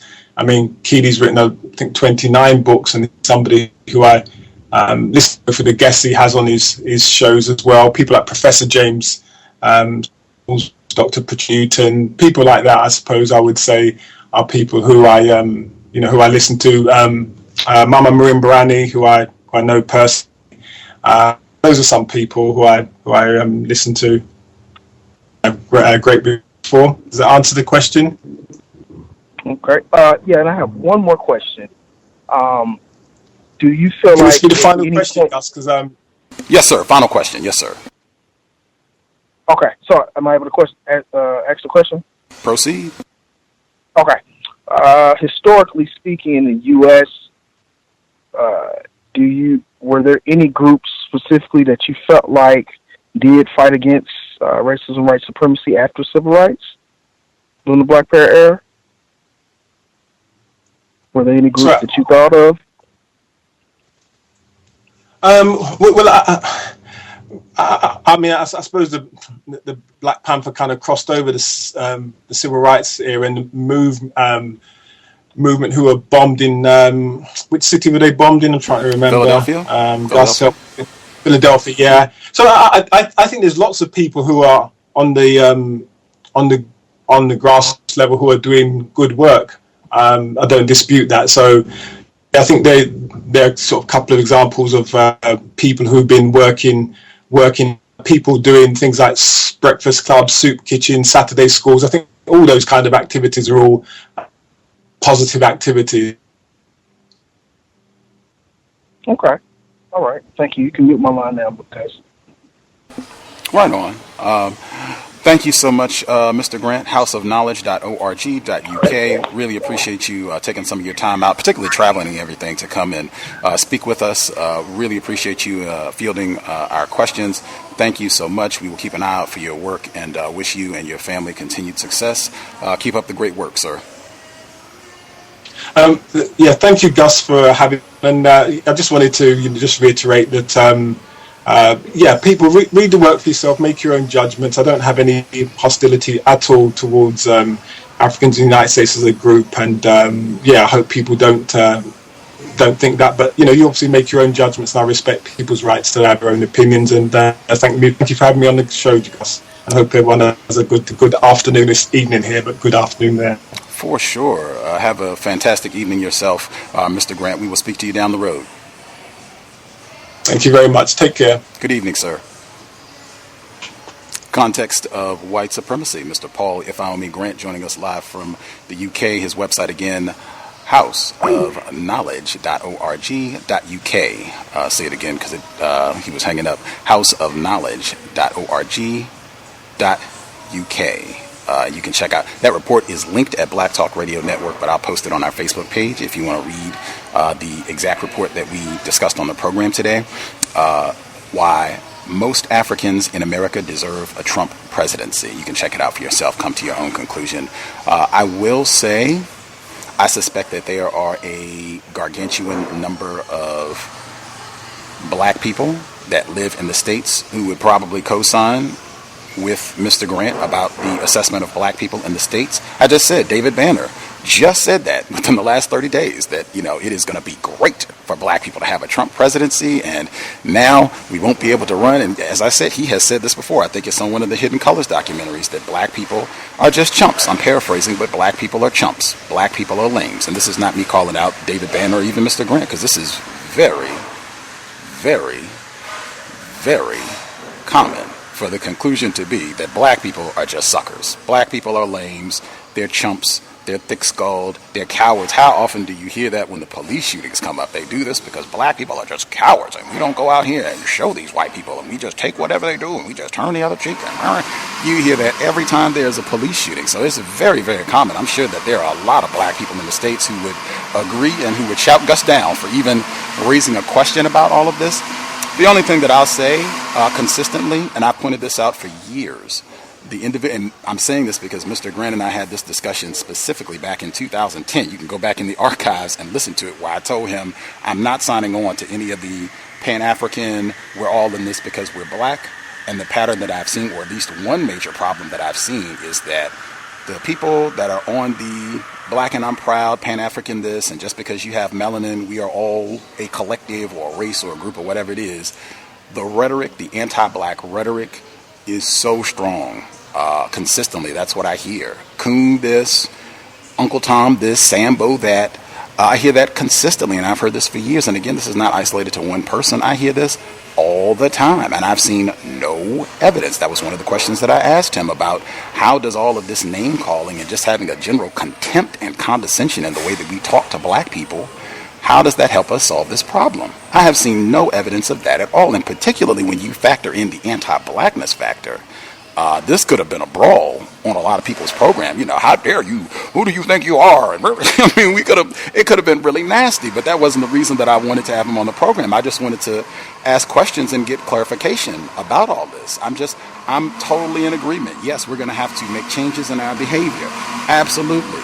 The system of white supremacy, white terrorism, grooms non-white people to be fearful, cowardly in response to racism, white supremacy, but that's the result of any form of terrorism, and no one else is stunned when you have a system of terrorism in place and people end up being fearful about that. Particularly black people, who are the most vulnerable people on the planet, have no allies, as he stated eloquently and repeatedly. I agree, no allies, and subject to a hostile force.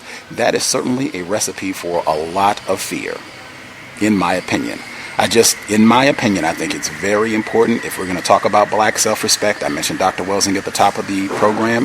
If we're going to talk about black self-respect and solving this problem and saying we have regard for black people, I think that should be demonstrated consistently in the way that we talk to black people. I don't think talking to a group of people that are being subjected to ongoing terrorism, and I mean like precision crafted terrorism, should be talked to as though they're just lames and cowards and fools and thick-skulled morons. And these are some of the exact terms in the article. I read them as we were moving through the program. I just don't see where that's helpful. And really, in my opinion, when you use that sort of language and you talk about black people in that way, which happens all the time, it kind of makes it seem like, well, maybe we shouldn't do anything. If these folks are so ignorant and cowardly, well, then, they do deserve this. They should just hang out and, forget trying to solve this problem. I think that can be a result of that sort of language being used. Words are very, very, very important. I will rest there. If folks have anything they would like to share, you can feel free to do so. But we're going to have a pause to go back, as I stated at the beginning of the program. Dr. Frances Cress Welsing, she was a guest on this program 5 years ago to the day. She was here for Thanksgiving that year. She did roughly a 3.5-hour program sharing her views. Black Talk Radio founder, Mr. Scotty Reed, he called in towards the end of the program to have an exchange with Dr. Welsing. It is incredible because it touches on so many of the issues that me and Mr. Grant and I were discussing during the broadcast today. I'm going to just play that segment, the exchange. This is where Mr. Scotty Reed called in to get Dr. Welsing's views on black people who might be helping the coons. What to do with, he didn't say coons, I want to be clear about that. Mr. Scotty Reed didn't say coons. I'm just saying that because that was some of the language that Mr. Paul Ifayomi Grant used. But yeah, it's in the same vein. What do we do with black people who are in some way cooperating with helping the system of racism, white supremacy? This is Dr. Frances Cress Welsing, third-generation physician, general and child psychiatrist, author of The ISIS Papers, The Keys to the Colors, from the Cows, 2011. We had one other person that dialed in, Mr. Scotty Reed, founder of the Black Talk Radio Network. Mr. Reed, your line should be open. Did you have a question for Dr. Welsing? Yes, I do. Greetings to you, Gus. Great show as always. I have a comment and a question. I like the way that you, Doctor, were using the analogies, using the sporting games, because I believe so much of the things that we face here in this country and globally can be more, I guess, simply explained in the terms of if we were playing a game, we have to know the rules of the game in order to become skilled at it. You have to practice it. You have to study it. So I definitely was identifying with the examples that you were using. I have long looked at politics as a game, and it is a game that I feel that we as blacks here in America are either unwilling to learn how to play the game, whether or not because we think the game is fixed, or simply because we just don't want to learn how to play this game. And I'm just trying to understand if you can give me some insight as to why that is. Why are we so unwilling to learn the game of politics? Well, politics is basically the power relationships between people. You see, and for you to succeed in playing the power game between people, you have to be into who you are. Who am I? You see, but we are always me, we. Are you understanding what I'm saying? If I'm always identifying myself with somebody else, like many times black spokespeople can't talk about the condition of black people without the next sentence jumping to the condition of poor people and all people. You see, I mean, it's nice to, think about everyone, but charity begins at home. But we have difficulty. I am black. Let me focus on what is happening to my black self and the other black people who are in the same situation that I am, which is all other black people. But if I don't want to be black, I'm not black. Don't call me black. I didn't leave anything in Africa.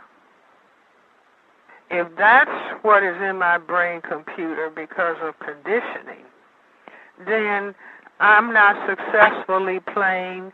I can't play successfully a situation of power relations.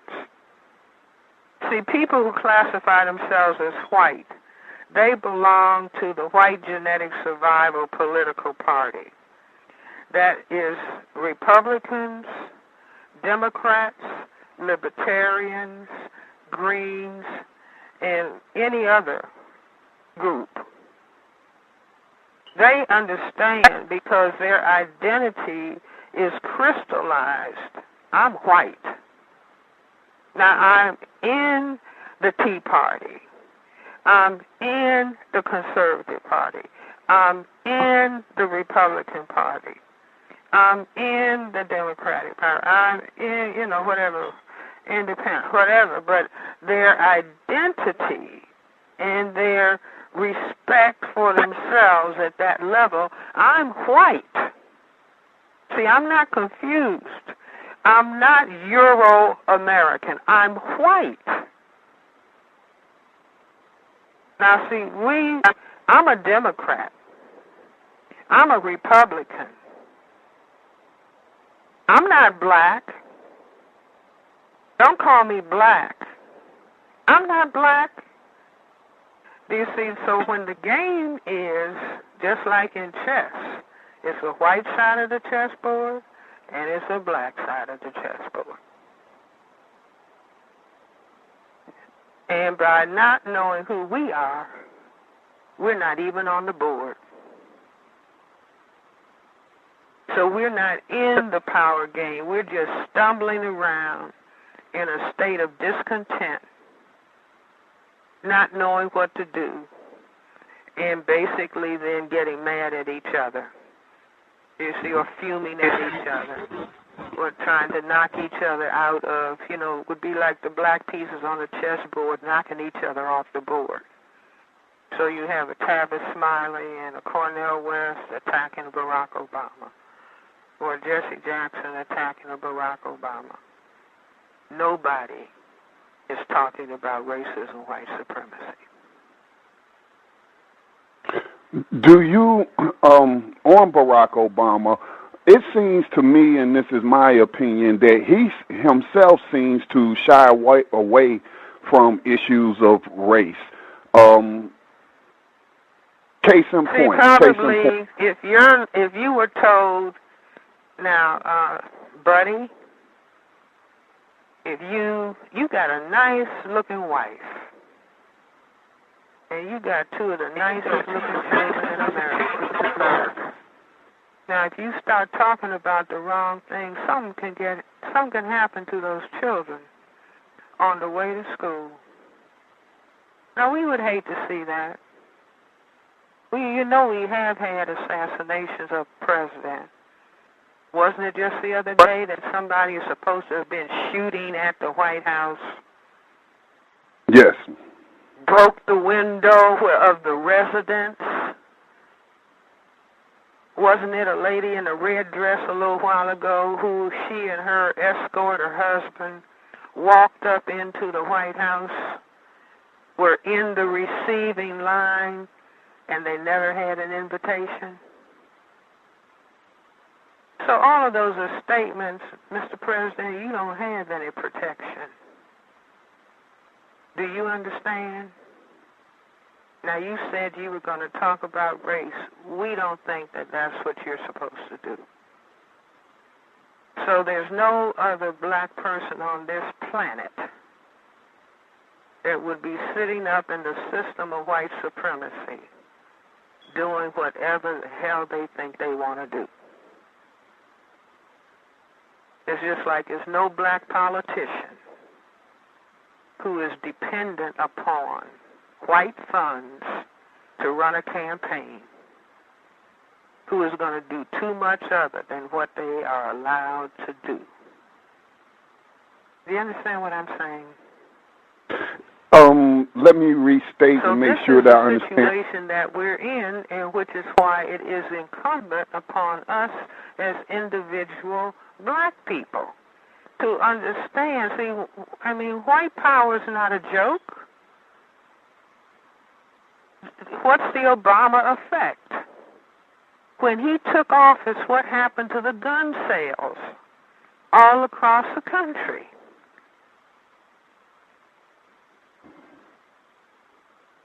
Am I making myself clear? I do want to make sure I'm clear on one point. So it sounds like you said to me that whether it's Barack Obama or any other black politician, that they can't address certain issues pertaining to race or pertaining to the advancement of black people because they don't have enough support from black people because they're not participating in the political. Saying they can't do it because they're not allowed to do it by white power. See, it's just like a black person on a job. How many black people on a job can sign a petition about discrimination in wages? You might have one courageous black person who fights all the way through in 10 years. And once that black person files a complaint, the other black people space away from that person. Because they know that they can lose their jobs. And they don't have the courage to stick with the black person who filed a complaint of discrimination.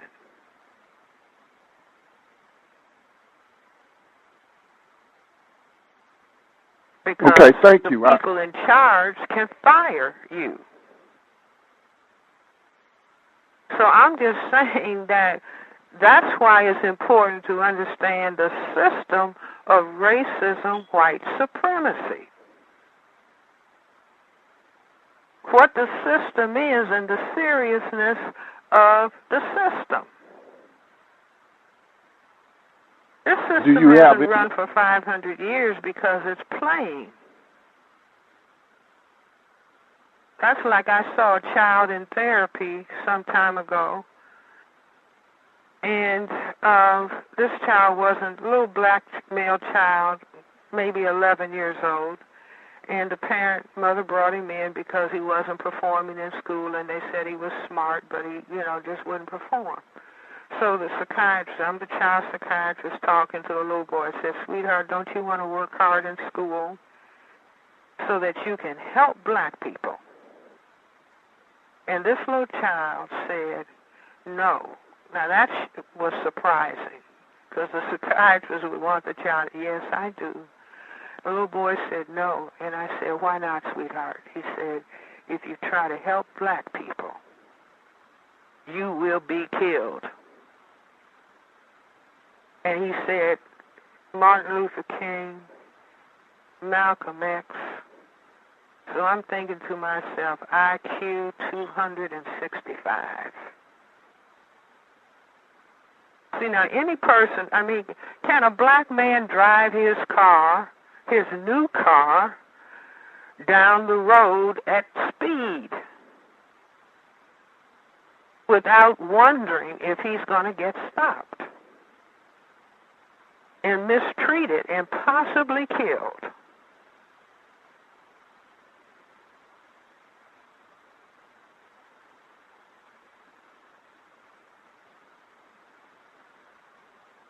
He owns a car. So I'm talking about, in other words, see, this is maybe why we do so much loud music and so much dancing and singing so that we don't have to think about reality.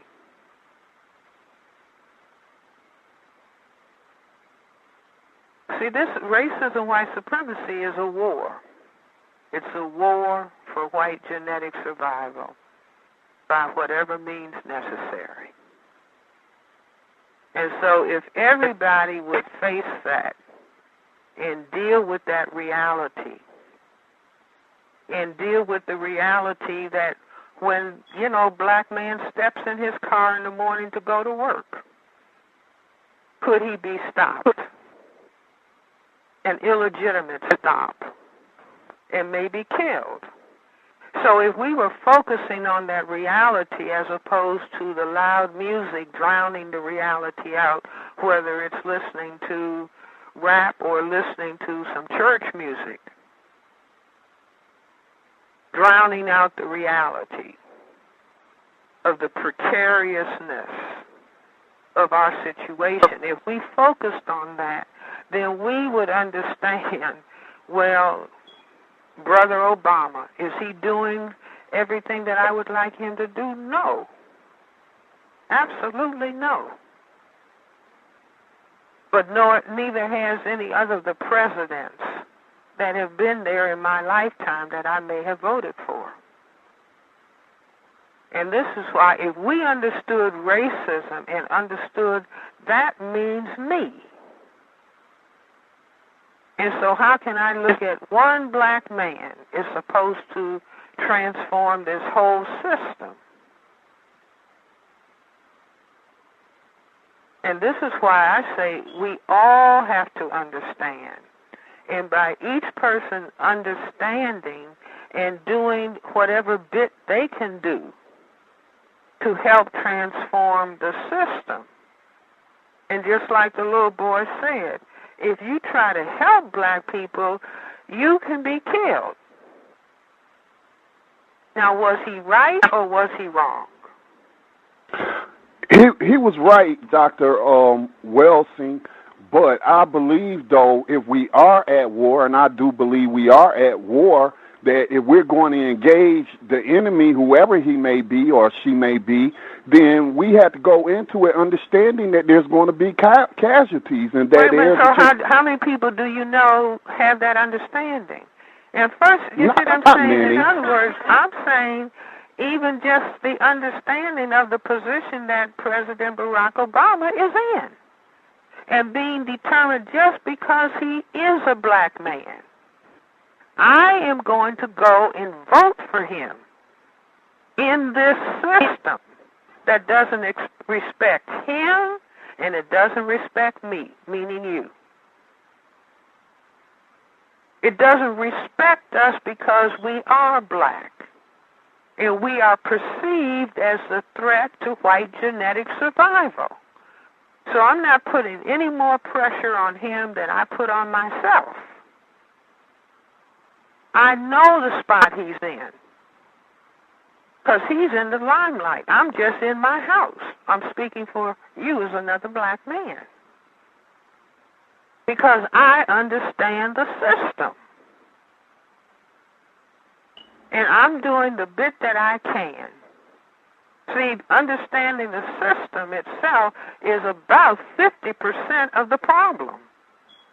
If we understood at the 50% level, see, it would be like the tiny minority of white people understanding that 50% of the black people in this area of the world alone are no longer deceived about racism, are no longer willing to attack each other because they are busy focusing on the problem of racism and white supremacy.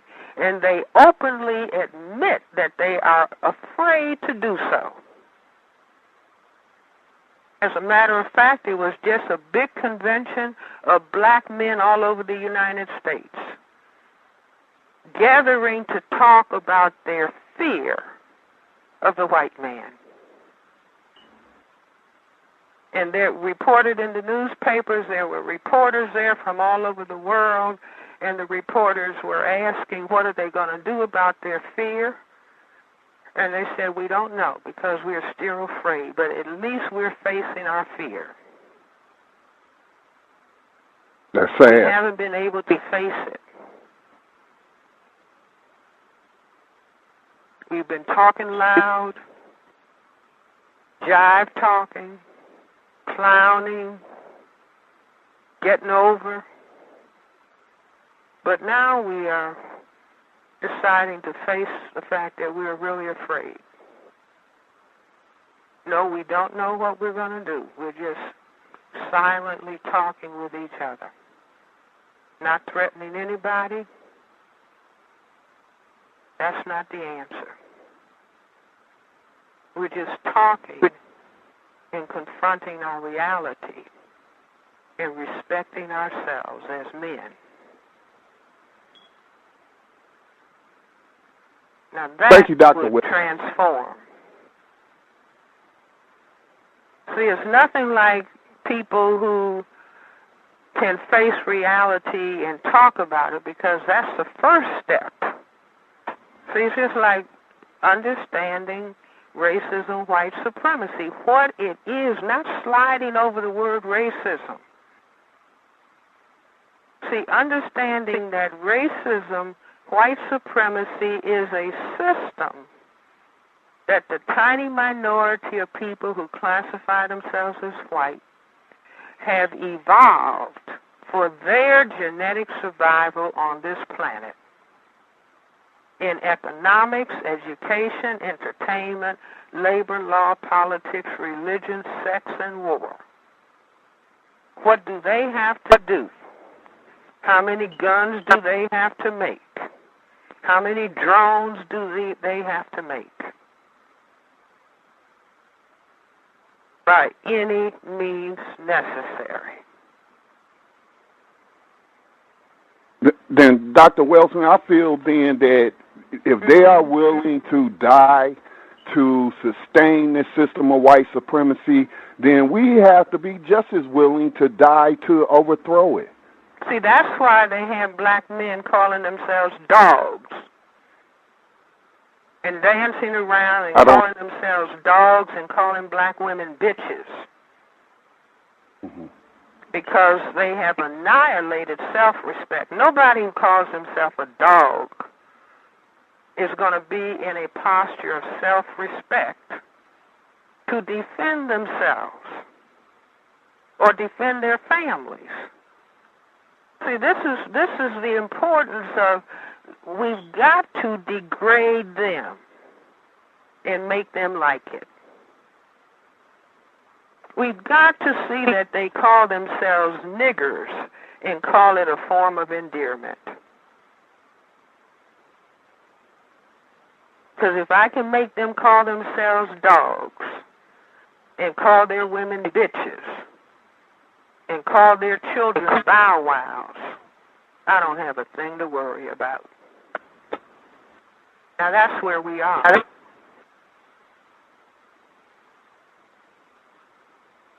Sadly, I have to agree with that. But thank you for your insights, and I'll continue to listen to the rest of the program. Good night. Thank you for your question. Thank you.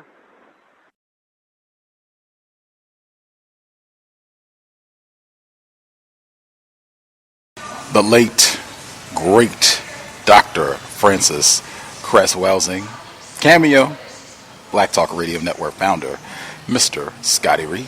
But that was 5 years ago to the day when Dr. Welsing was with us. And as I said, I think in that exchange, they touched on a lot of the same issues that we talked about with Mr. Paul Ifayomi Grant.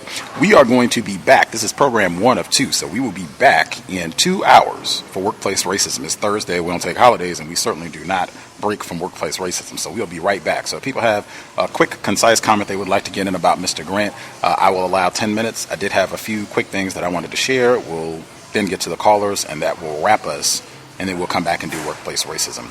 Everybody should have a lot more free time. You all have had your turkey and stuffing and whatever else, chitlins, that people did for their throwdown for the day. So you should have more free time to tune in and do something constructive. Just the quick comments I wanted to get in. I did think it was important. I still think it's very important. The widespread generalizations about black people that are something derogatory about black people, fault finding, criticizing black people. I think that's extremely important, and that's par for the course for the system of white supremacy, to just make broad, sweeping indictments of black people, even when it's clear that not all black people are engaged in the exact same behaviors, regardless of, whether we're talking about how we feel about President Obama or how we feel about Hillary Clinton. That sort of thing is very typical, and that stuck out to me in terms of the broad generalizations, even about the Mother Emanuel AME situation that I talked to him about as well. Dr. Welsing, you heard her say that she was going to vote for Obama, and you heard her logic. She gets VGQ as well. President Obama has gotten as many votes from me as President-elect Trump. I certainly made, it very abundantly clear my stance on President Obama. I was not in the group of worshipers that Mr. Paul Ifayomi Grant was talking about, and I think a lot of other people were not in that group as well. But just in my opinion, what Mr. Grant said about the need for us to change behavior so that more of us are not operating from an emotional perspective. We're operating with logic and an understanding that we have enemies. Whites are not going to stop practicing racism. We're going to have to stop them. I totally agree, 1,000%. I think you can go about the business of educating black people and changing black victims of racism's behavior without calling them a coon and a coward every other paragraph. I could be in error, but I think you can accomplish that without all of the contempt and derogatory language. And I've heard that before, people saying that they do that just to be provocative. I find it strange that the provocative attempt to lure people in has to be connected somehow to, again, putting down black people, which is a daily activity worldwide about the system of racism, white supremacy.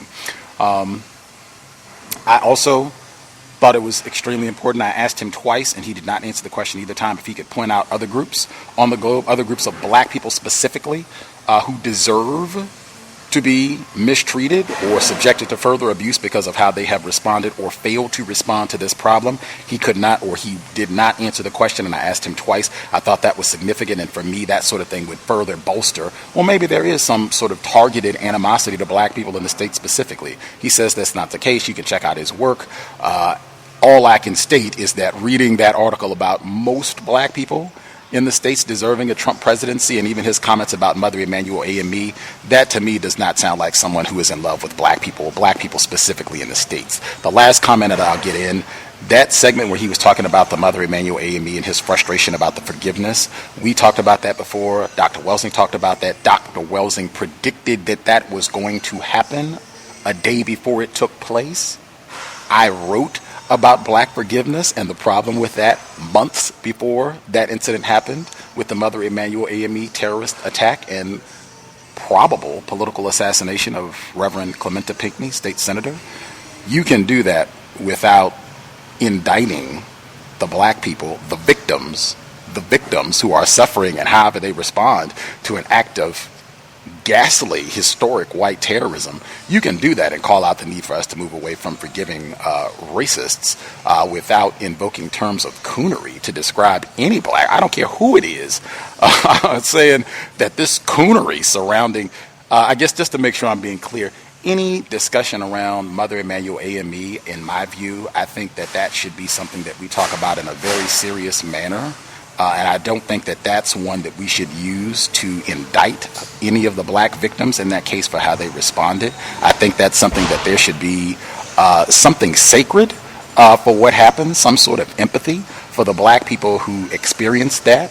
I think you can do that and at the same time critique how racists are to blame for consistently encouraging us, directly, indirectly, to forgive whites for terrorizing black people there. And I am very sensitive to someone talking about that incident and how black people, black victims respond to that incident where they're using terms like coonery.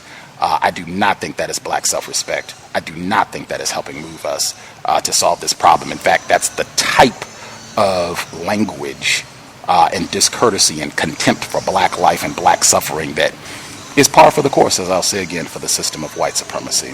I might be talking crazy. I might have underappreciated or misunderstood Mr. Grant's work. I don't think so. If listeners have quick comments that they want to get in before we wrap, feel free. I'll start with the people who didn't get to participate at all. Retired firefighter in Florida, do you have a comment that you wanted to get in, sir? Yes, can I be heard? Yes, sir. Thank you, because I'm on the road driving. I got a Bluetooth, so I'm safe. Very, very important talk on what you're talking about right now. Very, very important, because I like to use myself as an example with that negative behavior. I did it for a while of indicting other black people, using the term, I don't believe the term coonery or coons was popular during that time, but it was Uncle Tom. Uncle Tom this and Uncle Tom that. You know, when it's a habit when non-white black people get a hold of some information that sounds favorable or makes a little bit of sense to them, and this is what I did. Instead of focusing, keeping the focus on the perpetrators of the global system of racism, white supremacy, it applies and makes it easy for what I was doing at the time. It makes it easy to indict and ridicule and practice anti-blackness to other black people because it's easier to do. It's easy to do so. There's hardly any pushback that a non-white black person have to worry about, and somehow it strokes our egos, whatever we perceive as being as such. But I'm glad that I've learned to turn away from that type of behavior because it only further builds up the global system of racism, white supremacy, and I strongly suspect that white people know that this behavior goes on and know that is the designed result of this type of behavior. So those are basically my, and I still hear it a lot today. I still hear it a lot today. When you look on the YouTube, and even some other people who I won't mention that were in the past, some of your guests have been using that type of practice on almost a consistent basis. A coon show. We're going to have a coon show, that sort of thing. And as I mentioned before, all of us are in this type of position. And individually, to the system of racism and white supremacy, can be threatened and threatened effectively. But some of us think that we're in a different situation and unfortunately take that turn into into name calling other black people as opposed to focusing on the global system of racism and white supremacy and the white people that practice it. That's all I have to say. Thank you. For sure. Other folks who dialed in, who had a hand up, do y'all have any commentary? 0990, Princess, 1842. Any other folks who dialed in, do y'all have a comment that you want to get in? I'll emphasize again, I know there are a whole lot of black people in the States who would co-sign on everything Mr. Grant said, his assessment of black folks in the States, and Gus might get labeled a coon too for my performance on the program today. I'm very aware of that, and I would submit that that's just a part of the problem of anti-blackness and how we view other black people, how we talk about this problem. Any of the other callers that y'all have commentary that you want to get in? Oh, y'all I'll wait. We'll do. No, go ahead. Lashes. You can go. Everybody can get 2 minutes. Yes, ma'am. Hi, yes, I just wanted to call in and say that I agree with your assessment about Mr. Grant's tone, and that all immigrants, whether they're black, so-called black immigrants, Hispanic immigrants, Asian, what have you, are all taught prior to coming to the U.S. to be mean and have no respect towards black-born Americans. And everything that Dr. Francis Welsing just said in that audio clip is quite accurate. And the reason why such tone is geared towards black Americans is because people see that we are defenseless and we don't have a defense mechanism in play to combat white supremacy. And the same people who name call black Americans are also defenseless themselves. That's all I wanted to say. Appreciate that. Let's see. Princess, did you have commentary you wanted to get in? Yes, I just listening to the sound clip of Dr. Welding kind of put me in a stupor because I'm very much guilty at times of being like that. Not so much like online so much, unless somebody really takes it there with me. But I mean, I've gotten better over the years, but I just know that I shouldn't be engaging in that type of behavior and the incorrectness of it. So I just have to do better to not do that. But yeah. I can submit Princess has done better. Market improvement. I think some of that is archived on the program towards black self-respect and all of us doing better to watch our anti-blackness. 0990, would you have commentary, ma'am? Yes, Gus, this is Kendra. I just had a question for you. Do you think part of the anti-blackness that we saw in Mr. Grant, I think you referenced David Banner, and I'm sure countless other black people, I know you talked about Princess, and Princess talked about herself as well, might be frustration with other black people and maybe their lack of action to do something about racism, white supremacy. So it kind of comes out in anti-blackness. Do you think that could be a possibility as well? And what's your thought on that? Absolutely. Dr. Welsing, in 2013, we had her on the program, and she shared, I thought it was in the summer of 2013. It was right in the middle of the whole kerfuffle around the Trayvon Martin murder trial. And she said that our reflexive response to white supremacy, particularly as racists intensify their terrorism and abuse of black people, is to attack another black person. That's the easiest target. It's no penalty. It's fun. And we've been encouraged to do that. Everybody's doing that. Just attack, abuse another black person. That's what we have been trained to do. Racists lead us in the direction to just find another black person to blame for all of our troubles and problems, what they're doing, what they're not doing. It can be logical. It cannot be logical. It's certainly not difficult to find a black person doing something incorrect. That's not a task that's going to take you a lot of time because of racists. But I think that's one of the things, and I think, at least my opinion, the counter-racist view is that if we want to go about the business of critiquing and calling out bad behavior on the part of black person, the black person that you know the most information about in terms of misbehavior and not doing what needs to be done to solve this problem is yourself.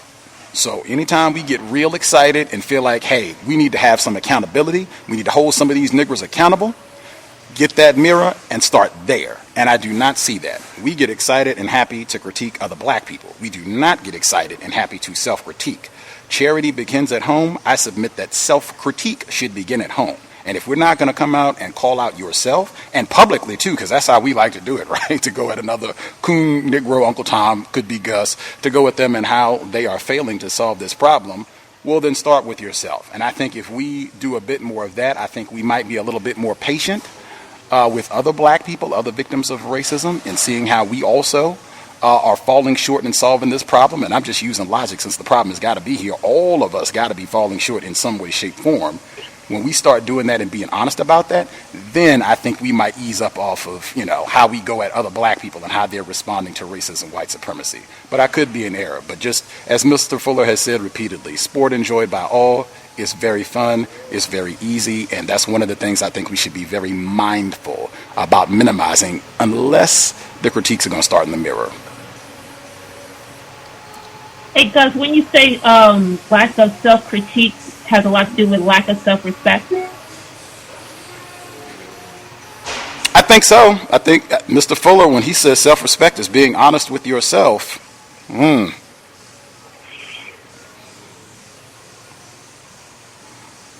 I guess Miss Kendra, she said she had a question. She made her comment. I guess she's satisfied. Let's see, 1842. Yes, right on. 1842. Did you have commentary?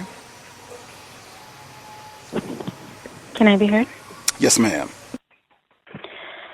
I did have something else to add. I don't think that I was successful in making the point in the question, but ultimately, when, I don't know how many people read his stuff, but I'm sure it's not changing the world, and I don't mean that in any kind of a facetious way. I'm just saying it's giving information, but it's not immediately tearing down racism, white supremacy. But when we look at change, when we step back and kind of think about change, yes, there's change in, having your blog and writing and people reading it, but I think it's possible to posit that there's more change and a change of behavior. So if you were to stop name calling and saying all these kind of things, the people that you come across and the way that you interact with the world creates a more positive change than writing a blog where you call all the black, you name call and victim blame over here. But that's just something that I've been paying a lot of attention to, that change in behavior is more when we talk about the work and doing the work, not all the time is it how much stuff that you can proliferate on the internet or whatever, especially saying things, other people have already said, but changing your behavior, even if it's really, really small, and just not name calling people. I remember just, to be transparent as well, 2 times on the cows, the first couple of times I spoke, and then I stopped speaking for a while, because the first one, I think I'd even said, I think I might have been talking about myself, but I had said Coonan, and Gus called it out and was like, no name calling. I was like, never heard that before, and it intrigued me, and I kept listening. And then another time when I got frustrated with the so-called Black mothers of the movement, with Hillary Clinton and all that stuff, and one being an instance of name calling, the other one being a victim blaming, and just how stopping that behavior, just stopping it, has made an entire difference in my frame of reference and how I interact with other people, and also paying attention to the level of conditioning. We're all conditioned, all non-white Black people, just all non-white people, but specifically non-white Black people. And if we're talking about making change and we're talking about replacing a system of racism with a system of justice, then no matter where you are in your understanding, or he is, or I am, or anyone else is in our understanding of racism, white supremacy, there's still spaces to grow. And being okay with being called out is important when you call yourself doing this type of work. Like, nobody is perfect. Nobody has torn it all the way down, in which case someone reading your work but saying, hey, you got great information, but we're not so sure that, name calling and victim blaming is the place to go. There's really nothing wrong with owning that and making that change by understanding that we're all in some way conditioned, damaged, terrorized, afraid, whatever, unless you just feel good and benefit by saying, that's them over there. They're the ones who don't have it together. Me over here, I'm good. I have an understanding in my writing, and there's nothing wrong or incorrect with what I'm doing. But small, small, small things make the world of difference for us in our state. Thank you for letting me speak. For sure. The caller at 4789, do you have comments you need to get in? 4789? Yeah. I just wanted to say, I guess, really quickly, that I remember Mr. Fuller saying that, white people are our teachers, and when I was listening to this whole conversation, I was thinking that white people really do this a lot. They name call each other and whatnot. I think, like Dr. Wilson was saying, that they have a base of understanding that they're white, and we just don't have an understanding of our victimization enough, or terrorism enough, or the state of terror that we're under. That's why I asked him, had he been to the U.S., because I always hear, people that haven't been to the U.S. or come from other places that haven't lived here for a long time, that they just don't have a correct understanding of the terrorism that people are under here. And even the people that are coming in as immigrants, I would be interested to see 2 generations down. I mean, if we still have this problem, how will they be doing? I don't think that they will be in great shape, but hopefully we solve the problem by then. But yeah, that's my comment. Thank you. Appreciate that. I could have picked out other portions in the article just to kind of make my point just in terms of the tone, because like I said, this is very, very common, the generalizations and the tone and the contempt for Black people. This is an everyday, all-day activity. President Obama on down in the way that people talk to Black folks, white people and non-white people. But this one stood out for many reasons, where he said, I watched a video of Chris Rock speaking at a gun control rally, and after openly admitting his political ignorance, he went on to tell the audience that they should support President Obama's stance on gun control because he's our boss. It was a really embarrassing speech and demonstrated the utter confusion of Africans in the U.S. Just even a sentence like that, number one, where Black people on the whole in the United States, talking about tens of millions of people, Chris Rock is the representative of our political sophistication. That is number one. Wow, I'm galled. I'm really hurt for a variety of reasons.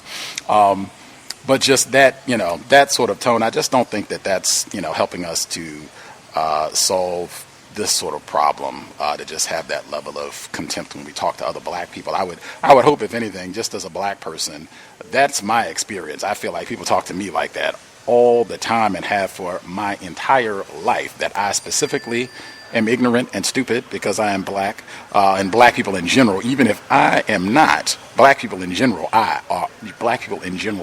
I might be the exception to the rule somehow. And that's another thing when he says most black people, that's the title of the article, most Africans in America deserve a Trump presidency. I never read content like that as though they're not talking about me. Never. I never take it as though I'm the exception, as I am the special black person, and there's whoever it is, if it's Mr. Grant or anybody else, that they're talking about the other Negroes. If they could just get their act together and be like me, we could solve this. I never take that position because that happens all the time in the system of white supremacy. My stance, if you're talking about black people, you're talking about me. So if it's any sort of critique or admonishment of black people, I just assume that I'm lumped into that critique. At any rate, workplace racism will be coming down the pike in about an hour and a half. I hope people got some sort of constructive information. We'll take our last call, Mr. Ken Steele. Last comment before we wrap things up. You have 2 minutes, sir. Yeah, I was just going to say that one of the things that I noticed about anti-blackness is that it's not just limited to our speech. I think that some of the actions that I've seen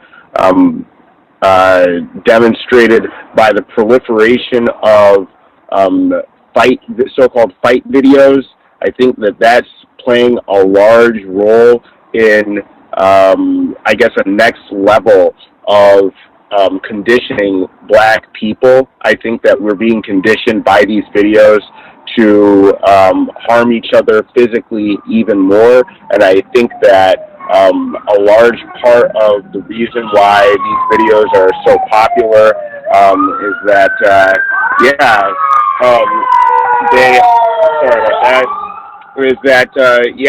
they do play along this very potent string of anti-black thought, speech, and action by the large part of the victims of racism, white supremacy.